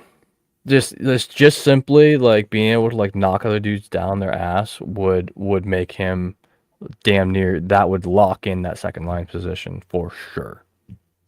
So just work on punching people. But yeah, overall, I don't necessarily like hate this. Like if this is how it would come out, I would expect the second and third lines to be pretty much interchangeable. I would expect these to be that like those 6 guys in the middle getting similar minutes. Guys on top getting the most, and guys on the bottom getting, probably the least. But yeah, so many combinations here that I think that wouldn't go bad. I think that years prior, the lines were a lot more clear. Like obviously we had like, top line was like Gaudreau and line A. And who was centering for them? Was that Boone Jenner that had to center for them? Well, most of the time it was Yeah. Boone Jenner, but then sometimes if Boone Jenner got hurt, couldn't play for whatever reason, they put someone else in there. You know what? It was Alex Nylander. Yeah. When Alex Yeah. Alex Nylander, the guy who absolutely went on that heater with the Blue Jackets and just cooked other teams, where he had a hat trick and he had 10 goals in 17 games. Part of that was on the first line with Johnny Gaudreau and just cooked. He almost played himself out of a contract. Well, he did because he played GOAT. Yeah, he played too good. Now, look, you're too expensive, man. Sorry. That's what happened. He played. Yeah. I think if he doesn't play that good, he's probably still with the Blue Jackets. But he played that good. He priced himself out of a contract with the Blue Jackets. Yeah, suffering from success. Oh no, stay too juicy. The same thing actually happened when Sam Gagner played with the Blue Jackets. Is that they got him for cheap. And then he played really good with the Blue Jackets, 18 goals, 50 points. But where he really shined is he was really good on the power play. And at one point in time, he's a big reason why the Blue Jackets had their power play at 30%. But he played really good, and it just got too expensive. The Blue Jackets just couldn't afford him, and he went to Vancouver. So, stuff like that, happens sometimes. Did he have an 8-point game for you too? No, he was not that. He was not that good, but he had some really good games where he'd score a couple goals, especially on the power play, and even had some big goals in the shootout too. So he was that, but he was not Oilers Sam Gagner where he had an 8-point night. He wasn't that good, but he was pretty good. Yeah, that's all I can think about when I hear his name. Well, and if anything, that 8-point night, when the Blue Jackets got him, I remember that being brought up. He had that one 8-point night against the Blackhawks when he was with the Oilers. Oh, that's nice. Maybe you get something close to that, which they didn't, but he's still a good player. But it's yeah. That's just totally random. It's that's just the one thing about him that you always remember. Oh yeah, you remember that one time he had an 8-point night against the Blackhawks. That's a pretty crazy feat to have achieved. 8 points. Yeah, that was Decade of Darkness Oilers too, if I remember correctly. Yeah, it was just wow. Wow. Or, the Blue Jackets had something similar like that. It was an 8-point night, but it's like they scored 10 goals against Montreal during the 2016-2017 season. And that's another like once in a lifetime thing because it's like, oh, yeah, the Blue Jackets scored 10 goals against Montreal. And even some Blue Jackets fans are like, hey, hey, do you remember that one time the Blue Jackets scored 10 goals against Montreal?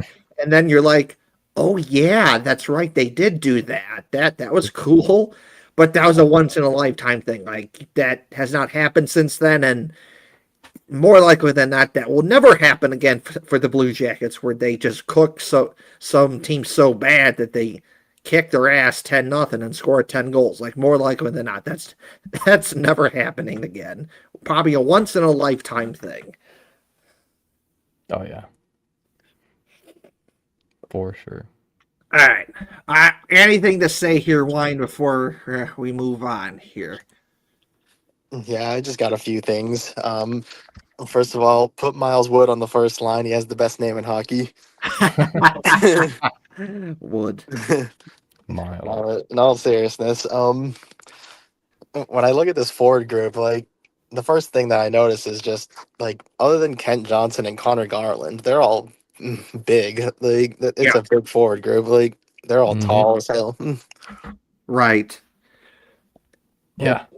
Part of that is that's what Don Waddell wants, is he wants guys that are big, physical, and have skill and can put the puck in the net. He's essentially trying to do what he did in Carolina, is just get guys that are big, physical, hard to play against, and can put the puck in the net.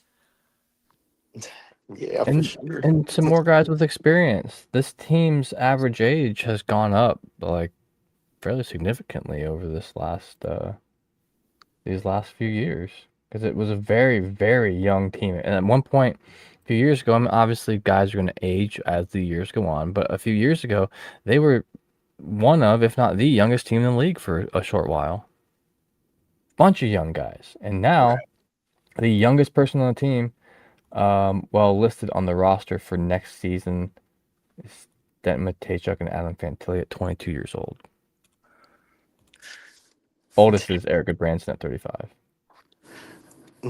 Yeah. And another thing is like it does feel like there has to be an odd man out in that top nine, even Yes. with this is with Lundestrom out. Like so. Yeah, and there's someone uh, else we're missing that's going to be out there too. Trying to remember. So we got Danton Heinen, all right. Yeah. and technically Luca Del Bel Belez too. He's one that's going to be trying to fit in there at some point. So there is some possibility of some good trade pieces here too.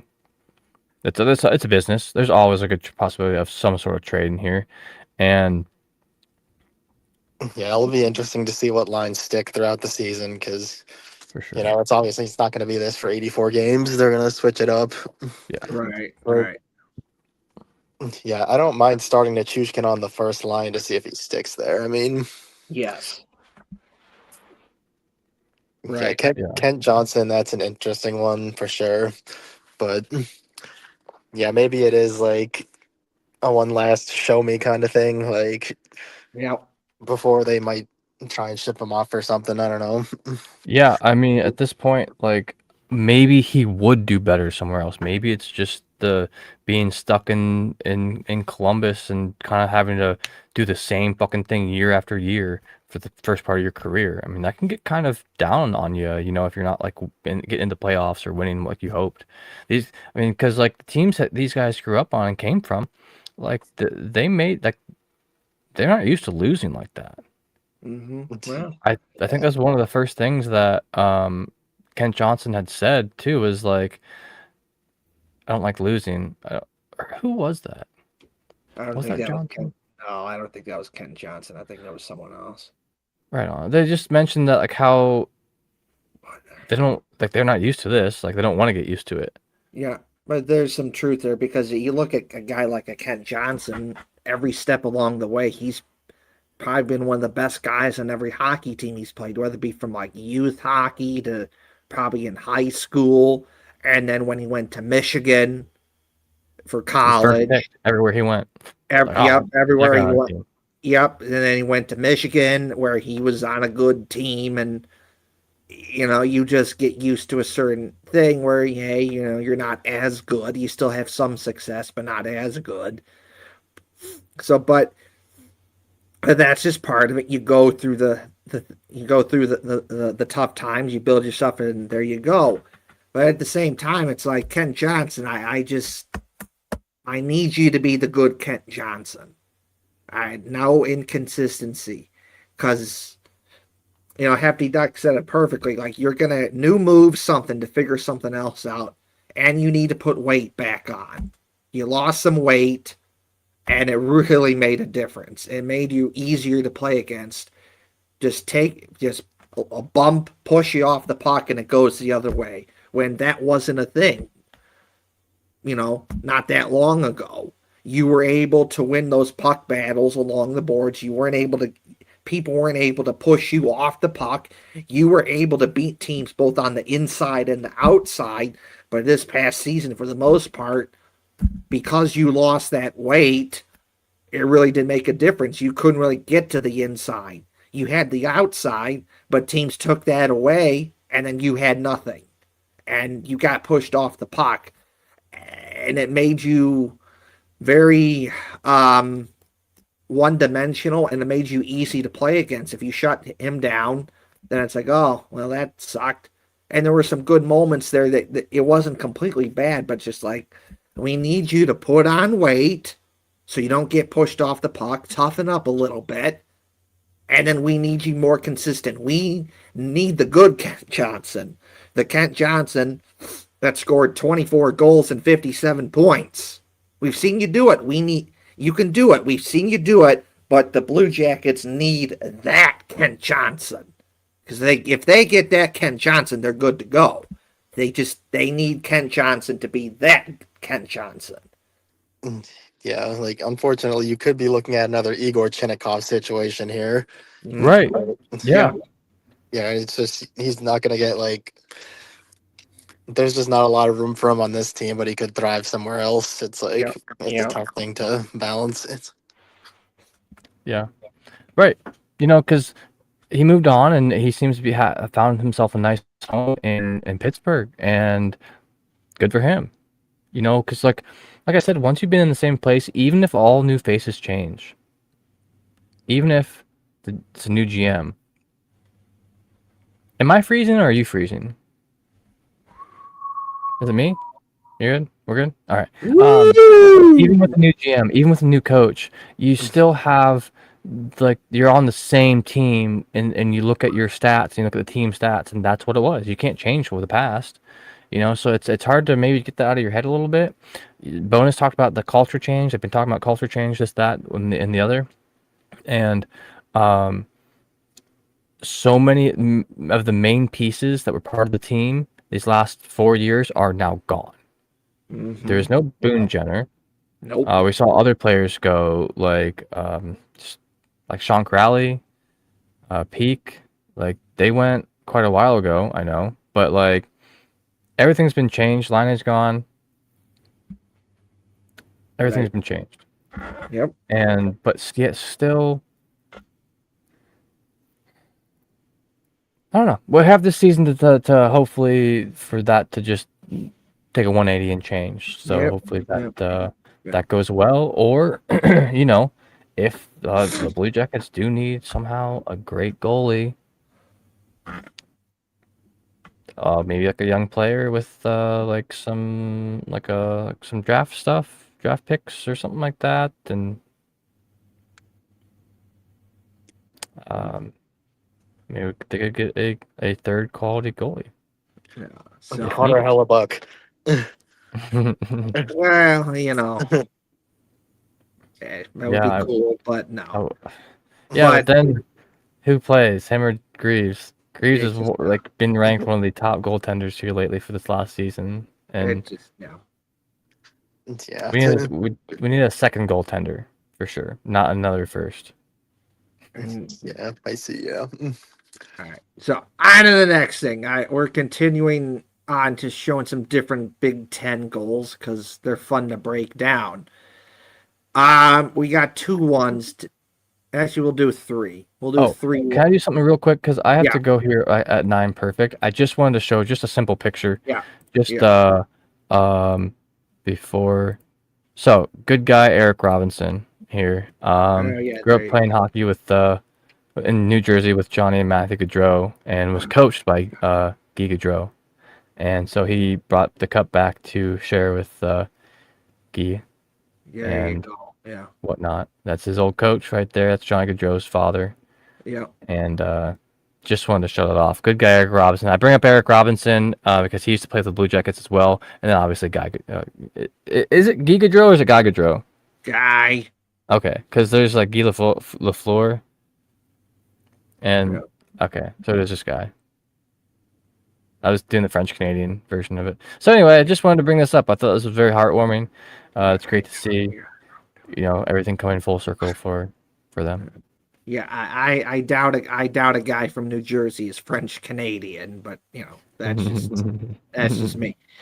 All right. Yeah, that's some beautiful stuff right there. It is very beautiful. All right, I got two goals to share today. I was going to do 3, but we can do 2 and save the other one for some other time. We're going to put this up on the screen here. We got Wisconsin at Michigan State. I'm going to put this up on screen. Now, the general idea is there's going to be good puck movement around the offensive zone by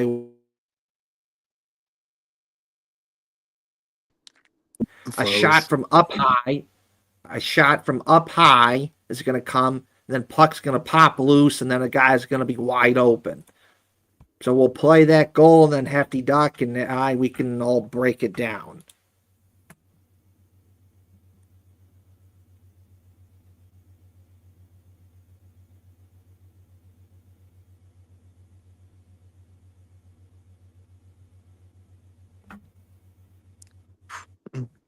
Damn. We'll explain this soon for our audio audience here. I'm just kind of looking at everything before we start talking. Okay, so we'll start off puck battle along the boards. Wisconsin wins it. And it goes puck up high. And here we go. This guy's going to draw some guys over here. Look, they're way over here. Then they're going to pass it back up high. And over here, up by the point, and he's going to shoot it. And then the puck pops loose and wide open. And so me personally, when I look at, no, it's not. Where'd the 5th guy go for Michigan? And there's 5 right. Yeah, there's 5 right there. But watch, by the time a goal scored, the top guys they're nowhere to be seen. I get it, you gotta extend it out a little bit, but anyway. Because you look at this guy right here, he's gonna pull some guys over here, and that's eventually gonna be the reason why the goal is scored, because no one's gonna be in this area when the puck pops loose.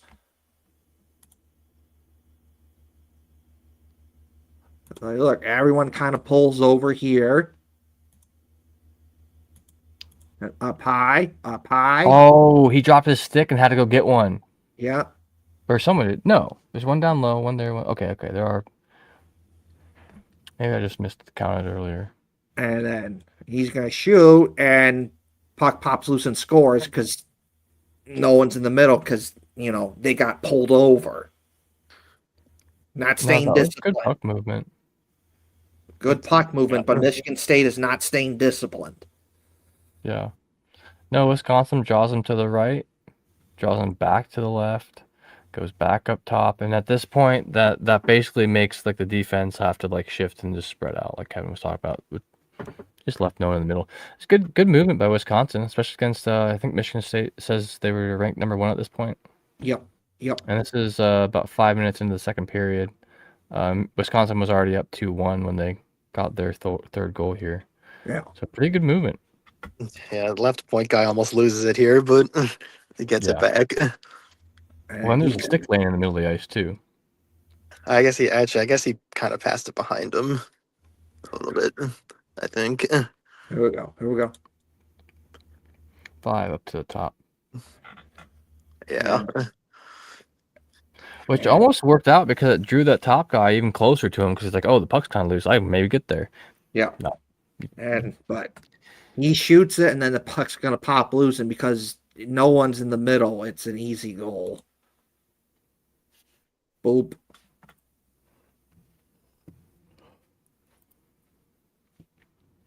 That's tough.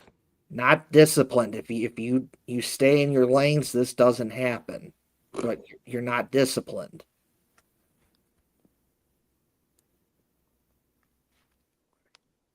But Hefty, like you usually like to break things down. So what you see in here?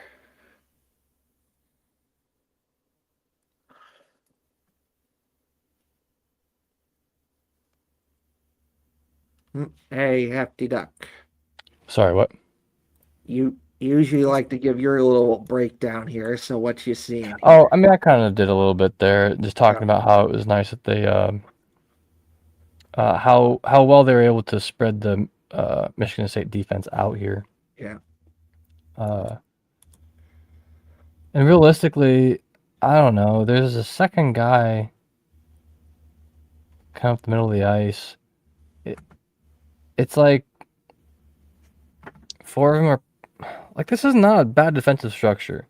There's 4 of them kind of playing his own, and then one guy kind of up top chasing. But there's like a second guy that breaks off the defense that kind of almost wants to start chasing too. And you really can't necessarily be doing that as much. Like, it's not the worst thing ever, but it really is what helps them spread out. And then, yeah, kind of a happy accident where number 8 passes up top, and it was kind of behind the other defenseman. But, you know, it drew out one guy, shot it in, bounced off, and this is where positioning is important. The guy was right where he needed to be in order to pick up that rebound. And bam. Because we'll back this up a little bit because look, no one's there. Where are you? You're getting pulled to the left, not focusing, and when puck pops loose, wide open. No one's there. Bad. Yeah. Anything to say here, Wyan? Yeah, just kind of a breakdown in coverage there. But you know, they kind of ran this play like a power play almost. I mean, so it was pretty well set up on their part. Whoop. And yep. He's like, yeah, look at that. Look at that. Very nice. All right, one last one. This is. We have 3 clips, but 2 of them are goals. One of them is, I guess, what would Steve Dang It call a dang it. So this is when Wisconsin playing Minnesota, and this is when Jimmy Snuggerud was playing for Minnesota, and just the entire play in general, Minnesota just cooks Wisconsin here. They just do. So we'll play it. We'll play the goal, and then we'll share our thoughts on why it happened.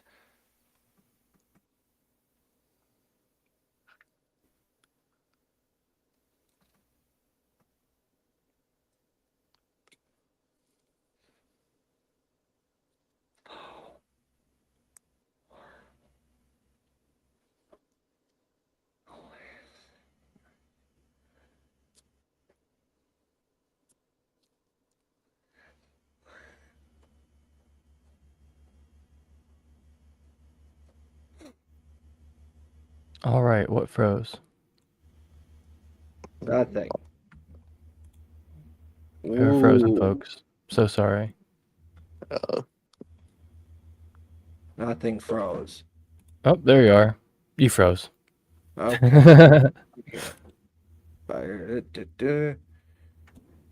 Almost done. We'll let this play through and then we'll break down why it happened.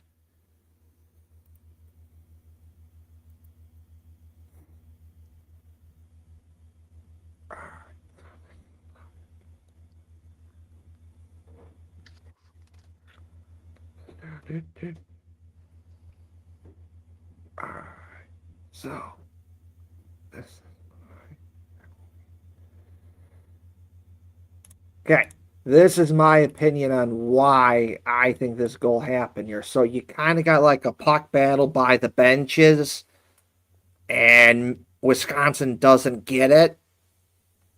And so because they don't get it, they're kind of already out of position, kind of thinking, oh, maybe we're going to get the puck and we can dump it in and then go for a line change.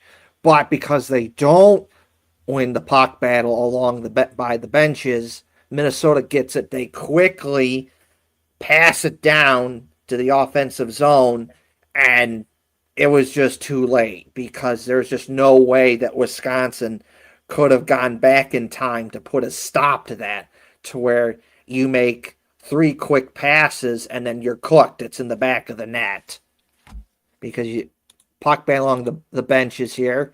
Wisconsin doesn't get it. They're kind of already behind. Minnesota has it. And then like a little backhand pass. You're kind of already out of position. Got a wide open spot right here. And then it goes to Snuggerud and he puts it in the net. So realistically, from my perspective, you didn't win the puck battle by the benches, and then it's in the back of the net because you could not get back there in time. There was just no chance on that. You got cooked. Yeah, they lost Snuggerud in coverage there in the neutral zone. Yeah.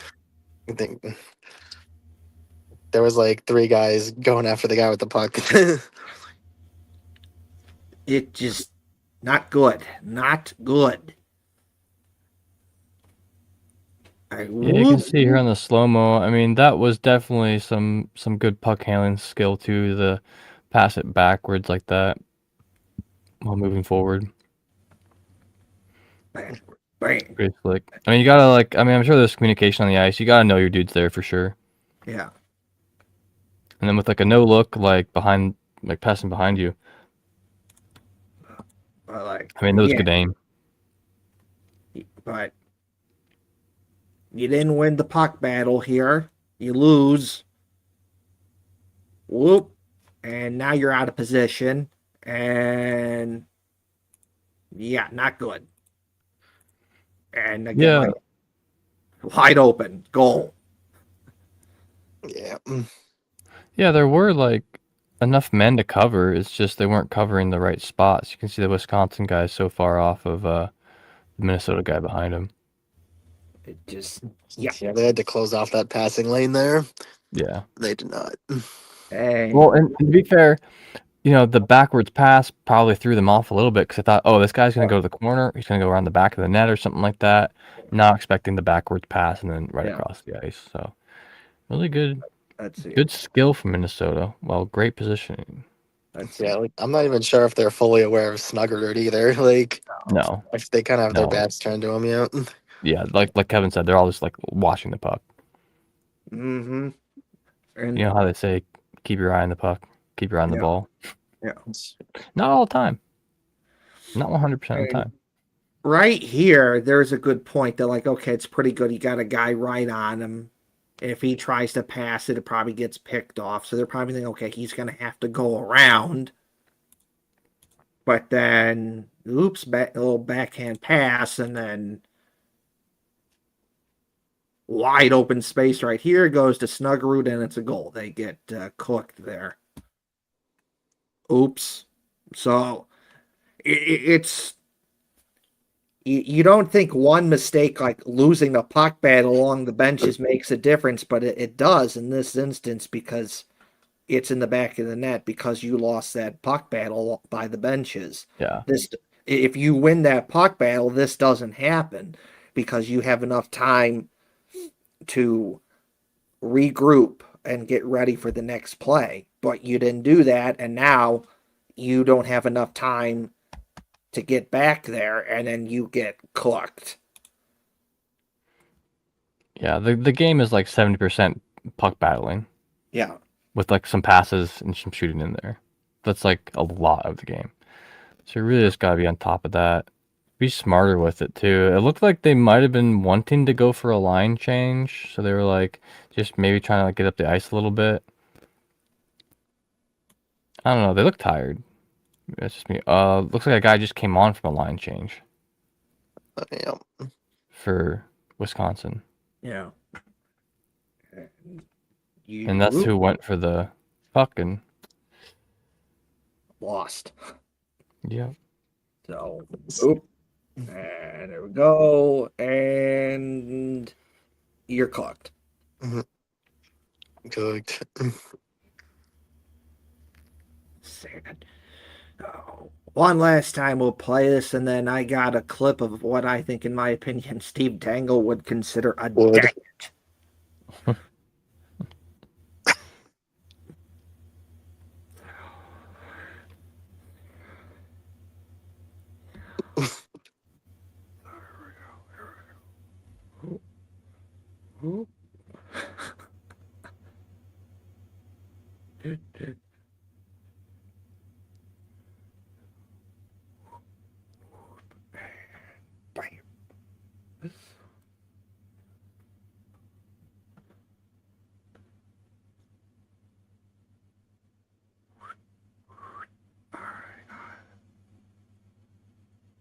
All right.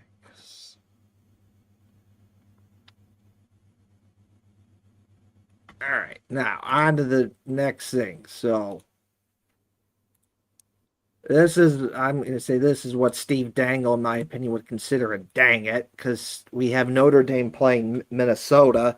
The goalie tries to play the puck, and he doesn't get the puck. He slips and falls. So, here we go. So,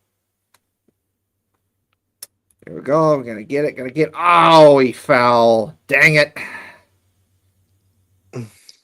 Yeah, I And the think he would goal. also say here. I think he'd say something like, "If you're a goaltender, then the goal." Yeah. Yeah. Damn, this is rough, dude. Looks like Oh. oh man, And that's gotta feel bad. Minnesota's. This is Minnesota, right? Yep, Minnesota. Against So Notre just to Dame. describe it for audio listeners, the goaltender from Minnesota happened to catch an edge as he was coming out of a goal to get a puck that was kind of like pretty far. It was like 20 feet in front of the defender. Wait, did they keep that out of the net? They did. He did. Oh my god. Yeah. Because, I mean, to be fair, like, the way that the goaltender fell, the Michigan guy had to, like, see, he had to avoid him so hard, he couldn't keep his balance right. This is Notre Dame. Is Notre Dame? I Yep. just assumed. Yeah. That's what you get for assuming. Yeah. Yeah. Dang it. Good on Minnesota, or Minnesota here for keeping out the goal. That's impressive. Yeah. You're gonna play the puck. I'm gonna play the puck. Oh wait, no, I'm not. Dang it! I fell down. I made an ass out of myself. Yeah, if not for catching the edge, it would have been fine. I mean, he kind of clips him too when he's falling, and I think that actually does a lot to prevent the goal too. Yeah, but yeah, right. Like he had to like avoid tripping over him, and it worked out in the end. Like that would be such a typical play for a goaltender to make. Like that doesn't seem like weird at all. Yeah, because he would have got there first for sure. Oh yeah. Oh. Mm. Wah, wah. Oh. Dang it. Oops. No. Oops. So yeah. So there you go. That's your dang it. before Hefty Duck gets out of here, I do have some, because he's an artist, and I have some artist Right. stuff to share. So this is on Instagram from Vice Designs. So we have different just goalie helmets I share. So here we got a Wisconsin one. As you can see, it's Wisconsin. Got the Badger logo on it. That's pretty sick. Yeah. There's that. That's one. And then that's the other side. It says Wisconsin. It's got the Badger logo. That's pretty cool. That's awesome. We got, oh, and of course Wisconsin has a W logo, so a big W logo. Is it right meant there. to look like arrows in the middle of the W? I don't Because think like their badger's not like, no. huh? But W logo, that's that. Let's see. Oh, that's because Madison, Wisconsin is where Wisconsin is, and Madison is the capital of Wisconsin, so it's got the capital there, so that's cool. This is for, let's see, again, Badger. Mhm. That, okay, so boom, boom, boom, boom, boom. Let's see, what else? Okay, well, he also did something for, got Ohio State, so you got Ohio State, you got Brutus. Oh, So that's that's cool. The cool. skyline, that's really cool too. And then Skyline, the like watermark looking Buckeye leaves. the Buckeye That's leaves. really cool. Chili. Yes. Yes, chili. Well, there's Brutus. I like that. There's Ohio State. Wait a minute. The Buckeye leaves. That's cool. Closer up of Brutus. That's cool. That's cool. Ohio State. Let's see here. That's the back with Buckeye leaves. This must be one of their Ohio State goalies must be Czech because they got or some European flag. So there's that. That's cool. But let's see. What you thinking here, Hefty Duck? No, that's pretty sick. This is definitely way cool with the skyline in there. Yeah, Pretty well done. I like the attention to detail. yeah, There's there's a lot going on, but none of it's like overbearing. Like if the artist would have chose to put like red in like Brutus's uniform and added like a bunch more red around it, or even green in the Buckeye leaves, it would have been too much. Keeping yeah, it grayscale with the pops of the red in yeah, the logos yeah, and the number, yeah, that was a good call, in my opinion. yeah. It's pretty sick. But what you thinking on the Wisconsin one? Sansa one's cool. It looks like there might have been like a little bit of a pinkish in there, which is just what's gonna happen, I guess, if Yeah, you lighten up. Because this is similar to Ohio State, where it's almost more of a scarlet or a crimson yeah, instead of true red. Well, what yeah, happens when you can do a light red that's not pink, but you do a light scarlet or you do a light crimson, it's gonna be slightly different. So I feel like that's what happened here with yeah, this. yeah. Um, but yeah, overall, I like this one a lot. I like the Ohio State one better. There's a lot of white on this one for me. Yeah. But I understand that's part of one of their uniform colors too. So, Right. um, Right. yeah. All right. One last thing I got for you, Hefty Duck, before Yeah. you get out of here, because again, it's it's a design, sort of thing. And we kind of talked about this on the show last week. We'll put this up on the screen here. Actually, I know we'll blow this up. I know it's kind of hard to see from the screenshot. But so it's a jersey, and for Minnesota's NIL, you can buy all sorts of stuff to fund like their hockey team or their football team or whatnot. And for the hockey team this year, you can get a player jersey.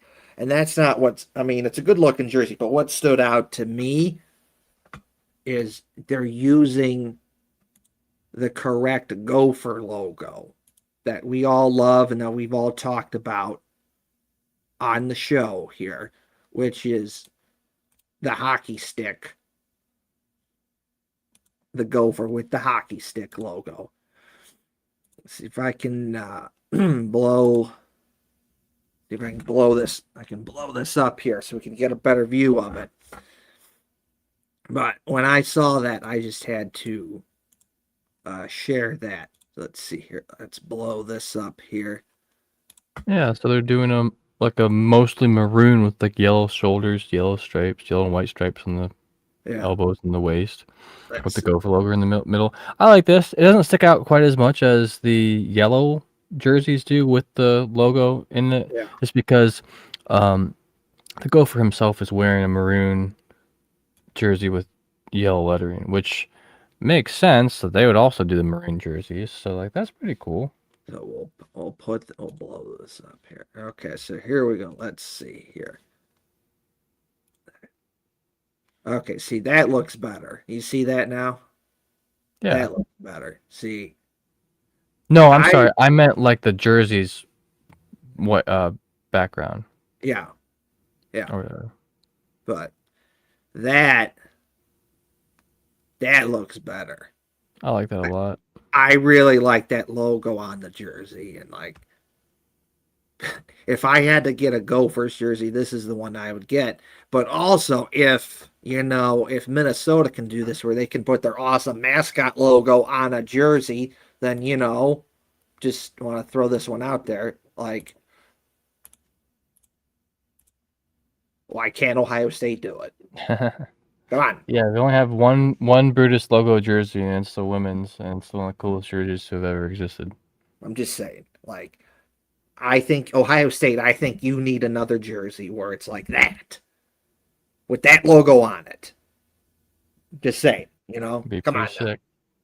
Or if Minnesota can do it, well, and we want Ohio State to do it,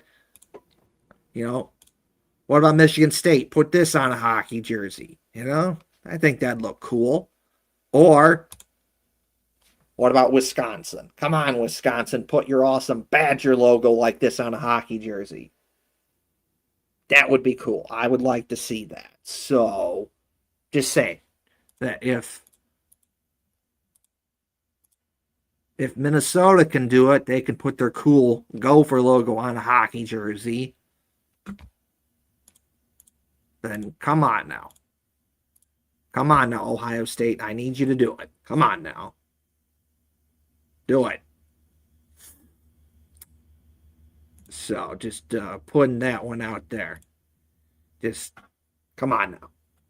I think you can do it because it would look cool if you could do what the Gophers are doing by putting a Gopher logo on their jersey. Like, if Ohio State had their own jersey where it's Brutus on it. This logo right there.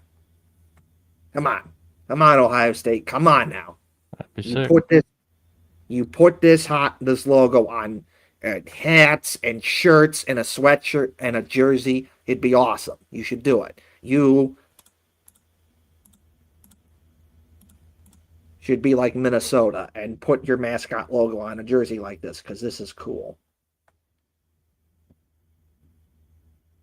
Just saying. Hell yeah. Well, I do need to get up out of here. So I'll say a few things before I get going. Also, we lost Wyan, if anyone noticed. Oh, well. Yeah. Last thing for me, check me out on Instagram. lance.s.tattoos. Come get tattooed. Don't forget to like, share, subscribe, follow. And Kevin will say the rest of all that here in a little while for you. But thanks for staying with us tonight, all of our viewers. You're much appreciated. See you again soon. Bye. I'm just making sure that that's the right button. Hit the right button. Okay, he hit the right button. That's good, because there's been times when Hefty got hit the wrong button, and then it ended the show when, I didn't want to do that yet. I still had something to say. But he hit the right button this time, so that's good. That's good. So something I would like to say is that this, of course, was on 97.1 The Fan recently, the big radio station in Columbus, where Ross Bjork, who's the athletic director at Ohio State, was on 97.1 The Fan, and he was obviously talking Ohio State stuff and a lot of stuff about Ohio State. But the one thing that stood out to me is that just talking about how Ohio State has to be better about things, and we need to renovate this building and that building and ba ba ba ba ba ba ba. And the one thing that he brought up is, we need to be better. I'm paraphrasing it, but he's like, we need to be better with hockey. Why does that matter? Because if you pay attention to Ohio State hockey at all, you know that the shot where Ohio State men's hockey plays and where the women play, it's a pee-wee rink, basically, are not good. They are awful. It is worse than the Big Ten. And for a school like Ohio State, that's not good enough, in my opinion. That's unacceptable. You should not be having terrible hockey facilities. You do because you're a football-only school with a football-only mindset. Historically, it does not matter if the women's team has played in the last, 5 national championship games and won 2 of them. And it's like, screw you. Screw you. Go play in an old, outdated pee-wee rink built in the 1960s. And screw you. And for the men, you're stuck in the shot. It's a basketball rink. It's not made for hockey, but screw you. And so, for Ross Bjork to acknowledge that Ohio State has to be better at hockey, it needs a new building, that is good. That is a good thing, because they do. Ohio State needs a new hockey building. They just do. What they have right now is awful, and it needs to stop. They need better. Because for the women's team, who's been consistently good now, they could probably get people to look the other way, but I have no doubt it still probably hurts them in recruiting when they're trying to get someone to come play for them, and then they see where they play, and like, I don't know about that. Maybe thanks, but no thanks. And they could say, well, I could go to like another Big Ten school like Minnesota or Wisconsin, who are also good consistently at hockey and have top hockey facilities. Like, stuff like that matters. Again, the women's team, they could probably get people to look the other way because they've been consistently good, but that's something that probably does hold them back in recruiting. So if you have a better building, that doesn't happen. As for Ohio State men, playing in the shot does not help. It's a basketball rink. Like, I've been to Ohio State hockey games at the shot, and they're fun, but you're reminded, this is a basketball rink. This is a basketball arena. Because the sight lines aren't very good for a lot of those seats there. I remember the last time I was there, February 2025 for a game, and then, of course, I was there for the Blue Jackets outdoor game the next day, which is March 1st. But that Ohio State hockey game when they played Michigan, I remember for a good chunk of the game, when the play was like on that side of the ice, you couldn't just sit like this straight in your chair. Like, you kind of had to like sit like this. It was just kind of weird. It was kind of awkward angle, and it just kind of felt goofy. And then when it went the other way, you kind of had to like turn like this, so then you could see it, and then when it went the other way, you kind of had to like turn like this. It's not good. It's not good. And again, and Ohio State men's hockey, they're like the opposite of the women. Historically, they're not very good, kind of average at best, and they don't have a lot of success, and they don't have a history of, producing top talent. And so, if you're Ohio State men's hockey and you're in recruiting and you're trying to get someone to come, that has to be a detriment. That has to be a pain in the ass. Where it's like the women, they have an awful place to play, but they're consistently good, and it probably does hurt them, but they could probably get people to look the other way. The men do not have that luxury, in my opinion. They just don't. Because, historically, you're kind of average at best, you're not very good, and you don't produce top talent. And then you have a basketball rink a basketball arena where you play hockey, and that brings you down as well. It's like, that needs to be better, because if Ohio State had a better hockey rink for both the men and the women, so just one hockey rink that both the men and the women could use, it'd be awesome. Because I read this, that if Ohio State men's hockey, they want to practice, sometimes they can't use the shot. They got to get on a bus and go somewhere else. And that may not seem like much, but that adds up over time. It's just such a big thing where you can just practice at your own place.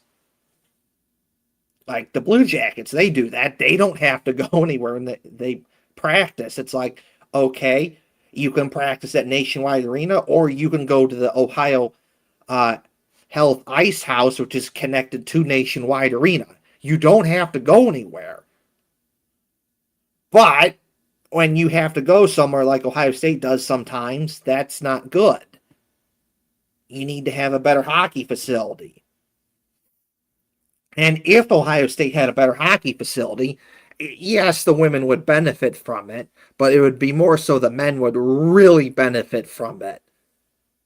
Because they'd get a better facility, and then that would help them attract better players, and then they would get better, and then players would see that, ooh, look, okay, yeah, Ohio State, ooh, they got a good, nice hockey rink, and ooh, they're getting better players, they're getting more good, they're developing top talent, whatever sort of thing.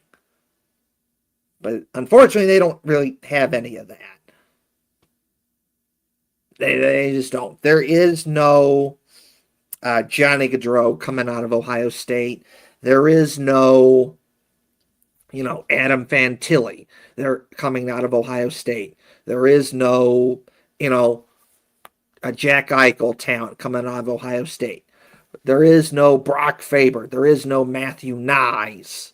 There is no a Logan Cooley. There is no Kent Johnson or a Zach Werenski coming out of Ohio State. But you can find that type of talent at schools like a Michigan, a Minnesota, a Wisconsin, a Boston College, a North Dakota, stuff like that.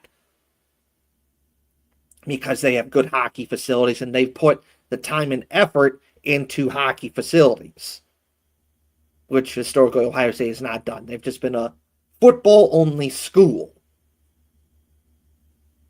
And so for Ohio State Athletic Director Ross Bjork to acknowledge that Ohio State has to be better in regards to hockey is awesome. It's awesome that he acknowledges that they need a better hockey rink, because they do. Ohio State needs a better hockey rink. What they have for the men and the women is awful. It is worse than the Big Ten. You look at what every other school in the Big Ten has, and it's really good, and it just destroys what Ohio State has.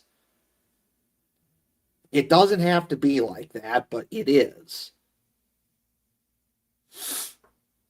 So that's it. It's just good that Ross Bjork, the athletic director for Ohio State, is acknowledging that things have to be better for Ohio State hockey. I do. I like that.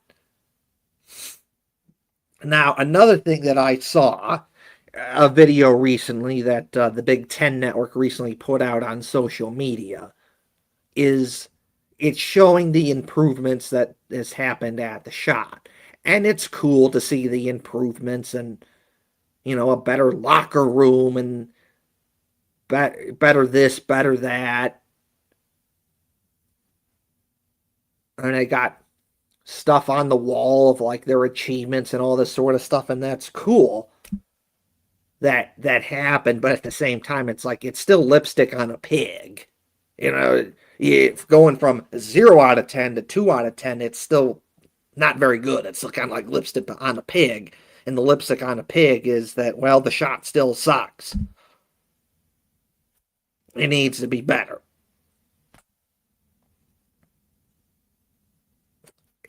Because think about this.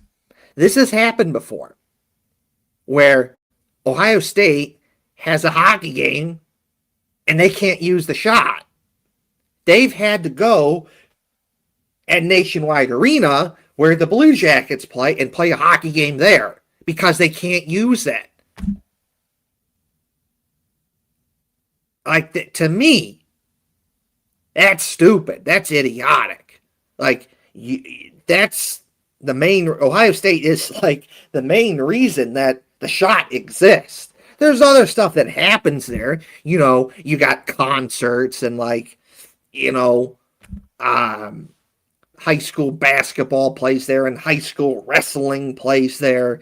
And you got other stuff too, but it's like the main reason that the shot exists is because of Ohio State. So Ohio State should be the main thing. That should be their building. And realistically, nothing should really be kicking them out of a building on why they can't have a hockey game. They should not have to go to to Nationwide Arena, where the Blue Jackets are, to play a hockey game because they can't use the shot. You can't do that. That's unacceptable. That should not be a thing. Ohio State's very fortunate to be in a position to where where they can go to Nationwide Arena and play a hockey game there if they have to. But it shouldn't be a thing, but it is a thing. And that's another reason why you need a new hockey rink. It needs to happen. It would help you out with recruiting. It would help you be better consistently, and it would help you attract better players. Help your hockey team be better. Help your hockey program in general be better. And then again, you wouldn't have to avoid those situations where it's like, hey, we have a hockey game here to play, but we can't do it because XYZ or some other event is happening, and we have to, go play a game at Nationwide Arena where the Blue Jackets are. If you have a new hockey rink, that doesn't happen. So that just needs to be better. It just does.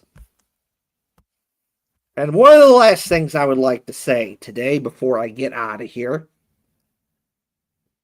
is I saw a post on Facebook, because just random stuff just pops up all the time. People that you don't know who they are, but their stuff pops up. Oh, because you liked a certain post that has something to do with it, and then it pops up. Now, of course, I like a lot of sports stuff on Facebook. There's other stuff too. From food-related stuff and politics and a whole bunch of other stuff. But this one post popped up, and it was from a guy who was from Tennessee, and he went up to Ohio State to see Ohio State play Tennessee back when they had that college football playoff game. They had the bowl game there. And he was going to be like, oh, a throwback back to when I saw Tennessee play Ohio State and like they got smoked and why did I do that and all that sort of thing. And my response to that is, first off, why did you even do that? Like, you wasted your time. You really came up to Columbus for that? Are you kidding me? You wasted your time. You should have went to a Blue Jackets game. Just my opinion here, but the best way to go to Columbus is a Blue Jackets game.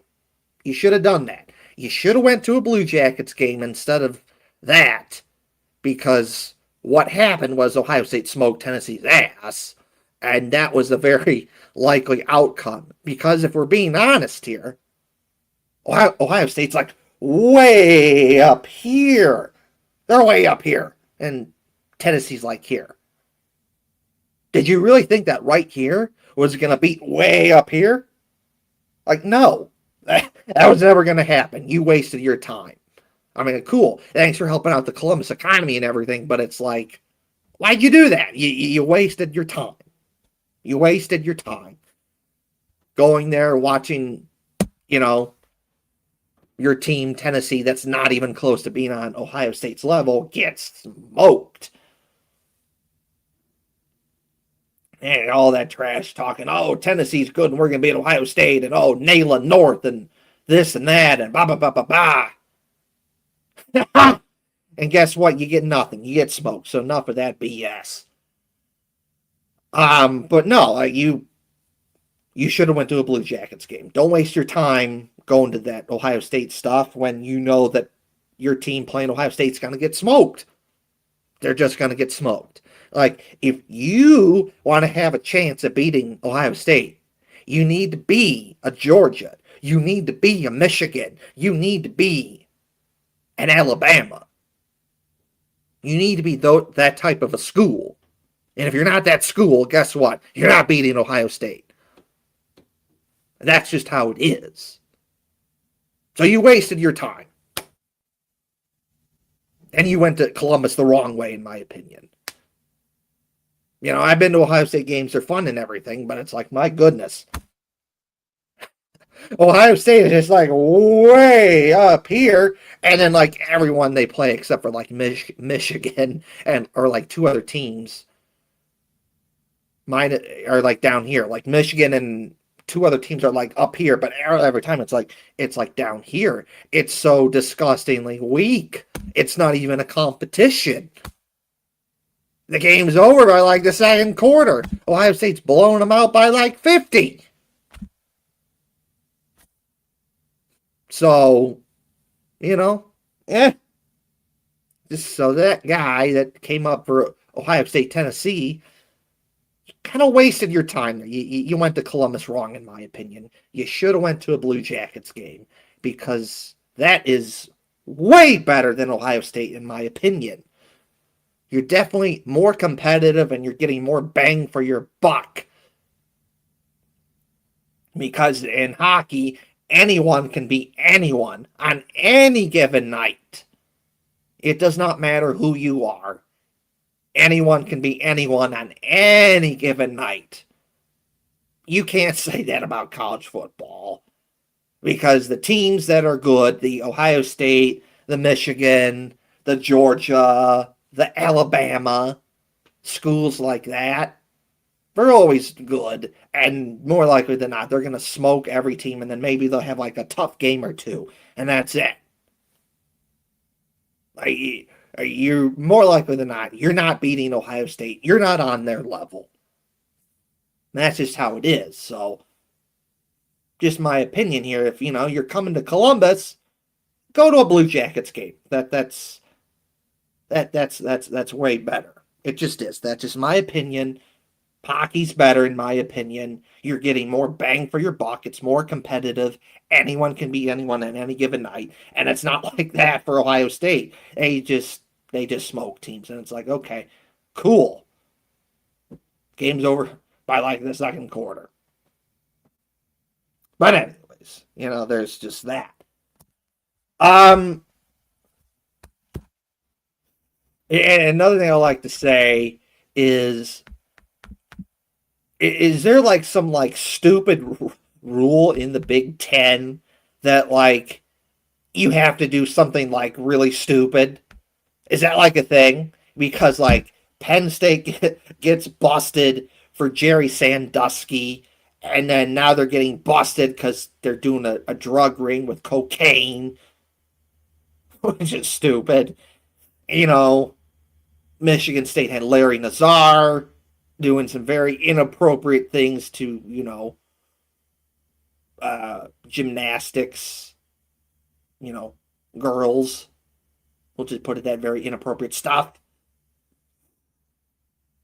Michigan with the whole Connor Stallions thing and the cheating and all that sort of stuff. Ohio State with, yikes, Les Wexner on all the buildings and how he's a sex trafficker and he funded Epstein and he's in the Epstein files and his name is on all the buildings and he's given money to Ohio State, and Ohio State has a gynecologist that accepted money from Epstein, all this other just like real bad stuff. And then of course the whole surviving Ohio State thing where you got sued and had to pay millions of dollars because you protected Dr. Richard Strauss, who did some really bad things to different Ohio State athletes over the years. And you had to pay money for that because you covered it up. So, like, is this just a thing that in the Big Ten in general, that is there like a rule that you have to do something stupid? Because it's just interesting and stupid and weird how stupid stuff just keeps happening with Big Ten schools. I just don't get it. Is this a rule that, like, if you're a Big Ten school, like, you have to do something really stupid? Oh, jeez. I'm just wondering if that's just a thing. Because it certainly feels like that. My goodness. It is really bad. Yikes. One of the last things I'd like to say is so last year the Clippers had a Blue Jackets night. You have like a Blue Jackets themed Clippers jersey that the Clippers wore for that game. And the Blue Jackets player was there, and throughout the first pitch, and like you can get like a picture with that Blue Jackets player, and stuff like that. And the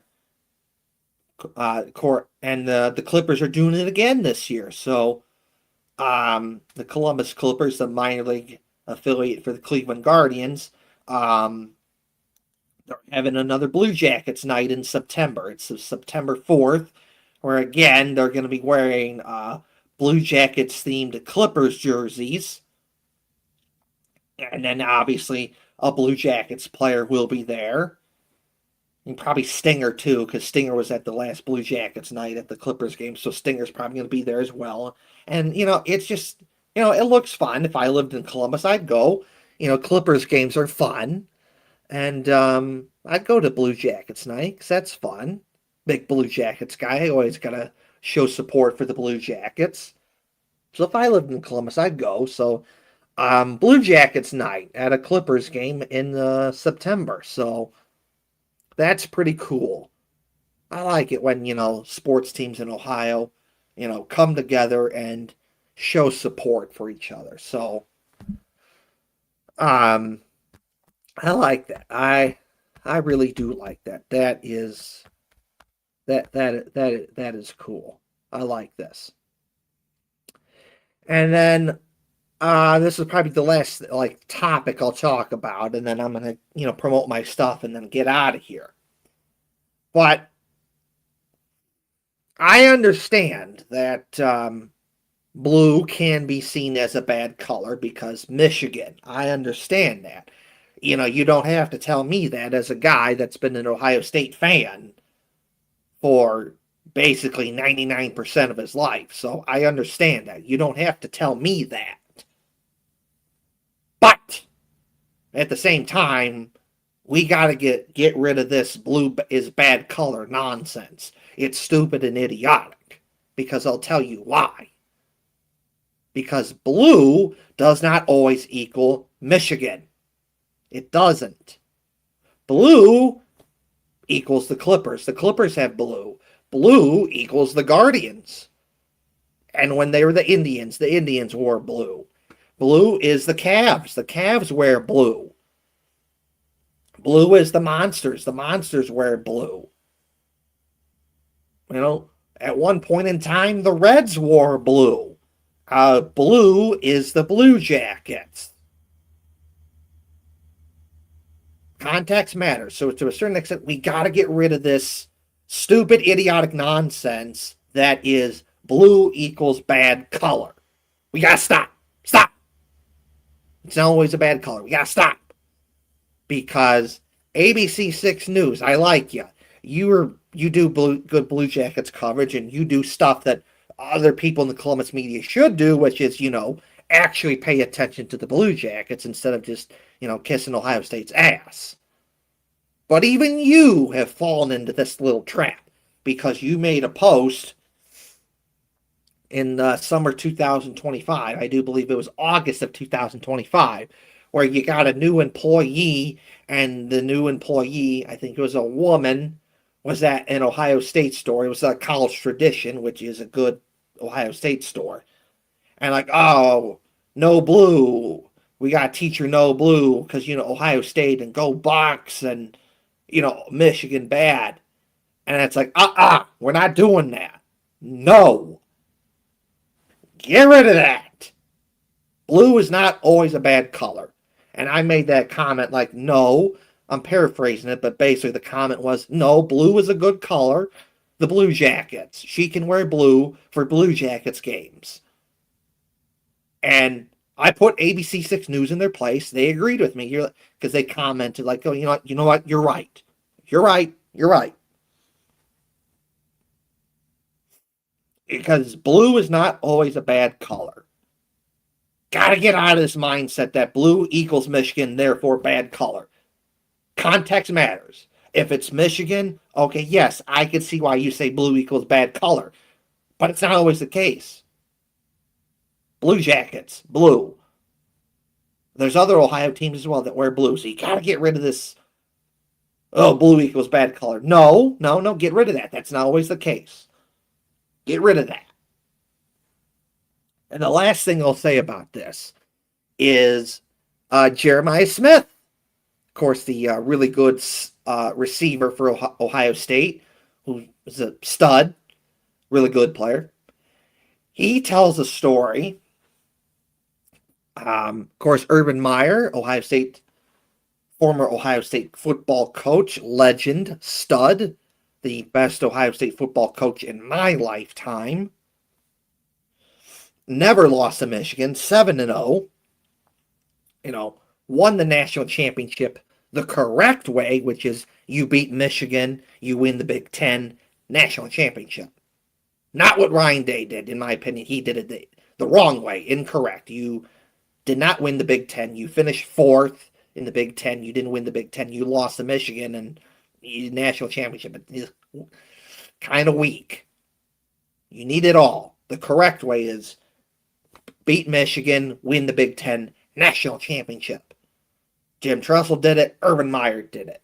But point being, Urban Meyer has a show that he does with some of his friends.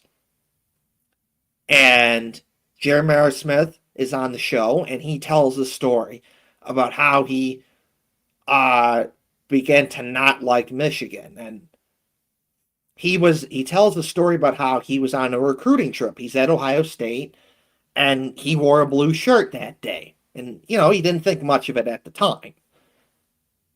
And then when he's on the recruiting trip, the people at Ohio State that are, showing him around Ohio State, and they're at the football facility, they're showing him around and everything, and they look at him, they say something about the blue shirt, and they make a big fuss about it. And ever since then, that's when he learned. And then obviously Jeremiah Smith, he picks Ohio State, and then I don't like Michigan, the blue bad color. But again, no, no, no, no, no. Context matters. Blue is not always a bad color. I would say to Jeremiah Smith, blue is not always a bad color, sir. It's okay to wear blue. It's okay to wear blue. Don't let the people at Ohio State tell you that. It's okay to wear blue. Go to a Blue Jackets game, and you can wear blue. You can do it. Go to a Blue Jackets game, and you can wear blue. Blue is an acceptable color to wear. So don't listen to those Ohio State people that tell you, oh, no, no, no, blue's a bad color. That's not always the case. Sometimes blue is a good color, like Blue Jackets. So, blue is not always a bad color. Blue can be the Blue Jackets. So don't listen to people that tell you that blue's always a bad color. Just don't. Just don't.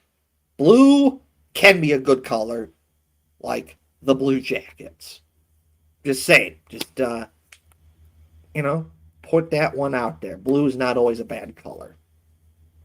Blue can always mean the Blue Jackets. So blue equals Blue Jackets. It does not always have to be Michigan. So just throwing that one out there, that blue does not always have to be a bad color. It does not always equal Michigan. Blue can equal the Blue Jackets. So blue's not always a bad color. But anyways, I'm going to quickly check my bookmarks to see if I have anything else to share. If not, I'm going to say my stuff and then, get out of here. Let's see here. Let's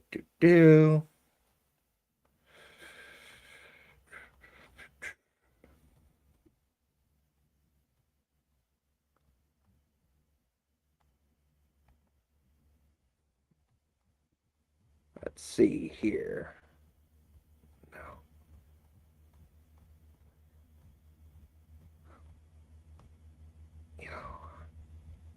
We'll put,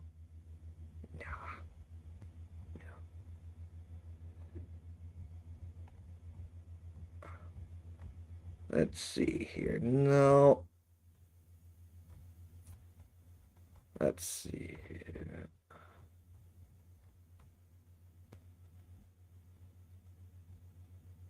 No. No, I've checked my bookmarks and I have really nothing else to say, so I'm going to say my, final stuff and get out of here. So, first things first, please like, share, and subscribe to the YouTube channel. Please like, share, and subscribe to the YouTube channel. Please tell your family, please tell your friends, like, share, and subscribe to the YouTube channel. That would be greatly appreciated. So please like, share, and subscribe to the YouTube channel.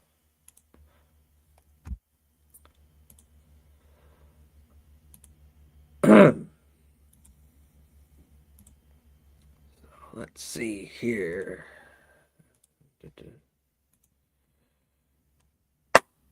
As always, I got to give a shout out to my awesome grandpa. There he is. He's on the left right there. What a guy. I wish you were still here so I could talk about, the Blue Jackets with you. You weren't a big hockey guy, but you became one because of me. You like going to Blue Jackets games. You like talking about the Blue Jackets. You like watching the Blue Jackets on TV. You like that I set up your iPad where you could have the Blue Jackets games on your iPad and you tell me about it. Oh, that you liked watching the Blue Jackets on your iPad, and anytime the Blue Jackets were on TV, I'd tell you about it, and you loved it. You loved watching it. So, but unfortunately, you're not here anymore. So, I wish you're still here so I could talk about the Blue Jackets with you, whether that be in person or, on the phone. And, so it is going to be a little tough, when October comes around and the Blue Jackets are back. And you're not here to talk about the Blue Jackets. That is going to suck really bad, and I'm going to really hate it.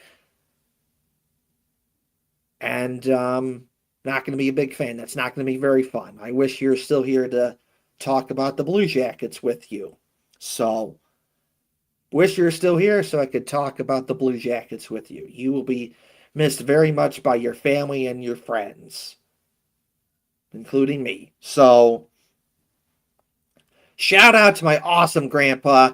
I wish you're still here so I could talk about the Blue Jackets with you. So, shout out to my awesome grandpa. Thank you for everything.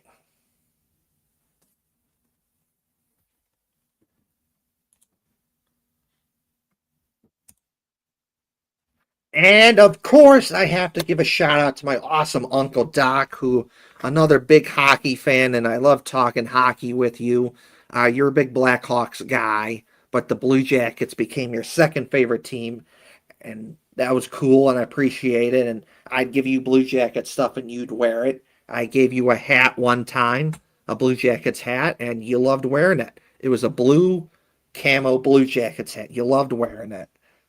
So, wish you're still here so I could talk some hockey with you.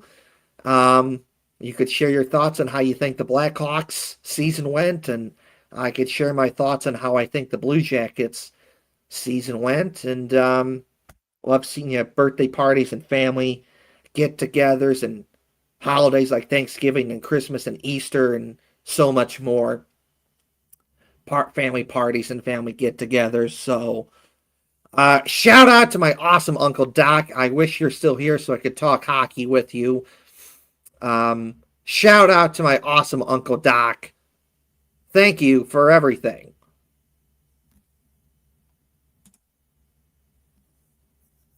And of course, don't forget to check out March of the Union Army on Thursday, October 1st, 2026, starting at our bar, 6 o'clock p.m. This is the event that you want to go to before the Blue Jackets home opener. It is a fun time to be with your fellow Blue Jackets fans. We've had stingers show up to the march. We have had people from the Columbus media show up, like Clay Hall from ABC 6 News, to Adam King, 10 TV, Whitney Harding, NBC4. The march has been featured on the scoreboard at Blue Jackets games. The march has been featured all over the Blue Jackets social media pages. So check it out. Check out the annual March of the Union Army, hosted by Union Blue Soldiers on Thursday, October 1st, 2026, starting at our bar, 6 o'clock p.m. One last time, join the March of the Union Army, hosted by Union Blue Soldiers on Thursday, October 1st, 2026, our bar, 6 o'clock p.m. Join Union Blue Soldiers as we march on to Nationwide Arena to cheer on the Blue Jackets. Okay, next week's show.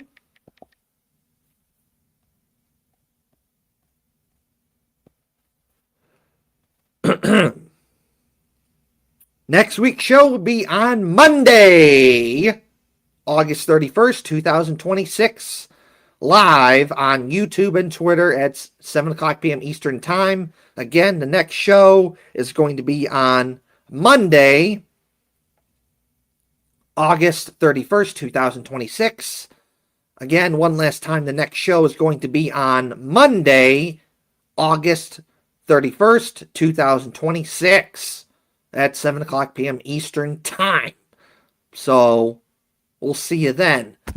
One last thing before I get out of here.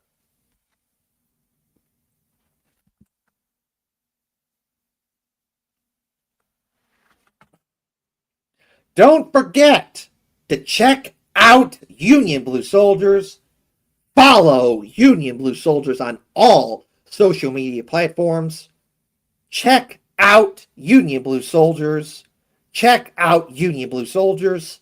Check out Union Blue Soldiers.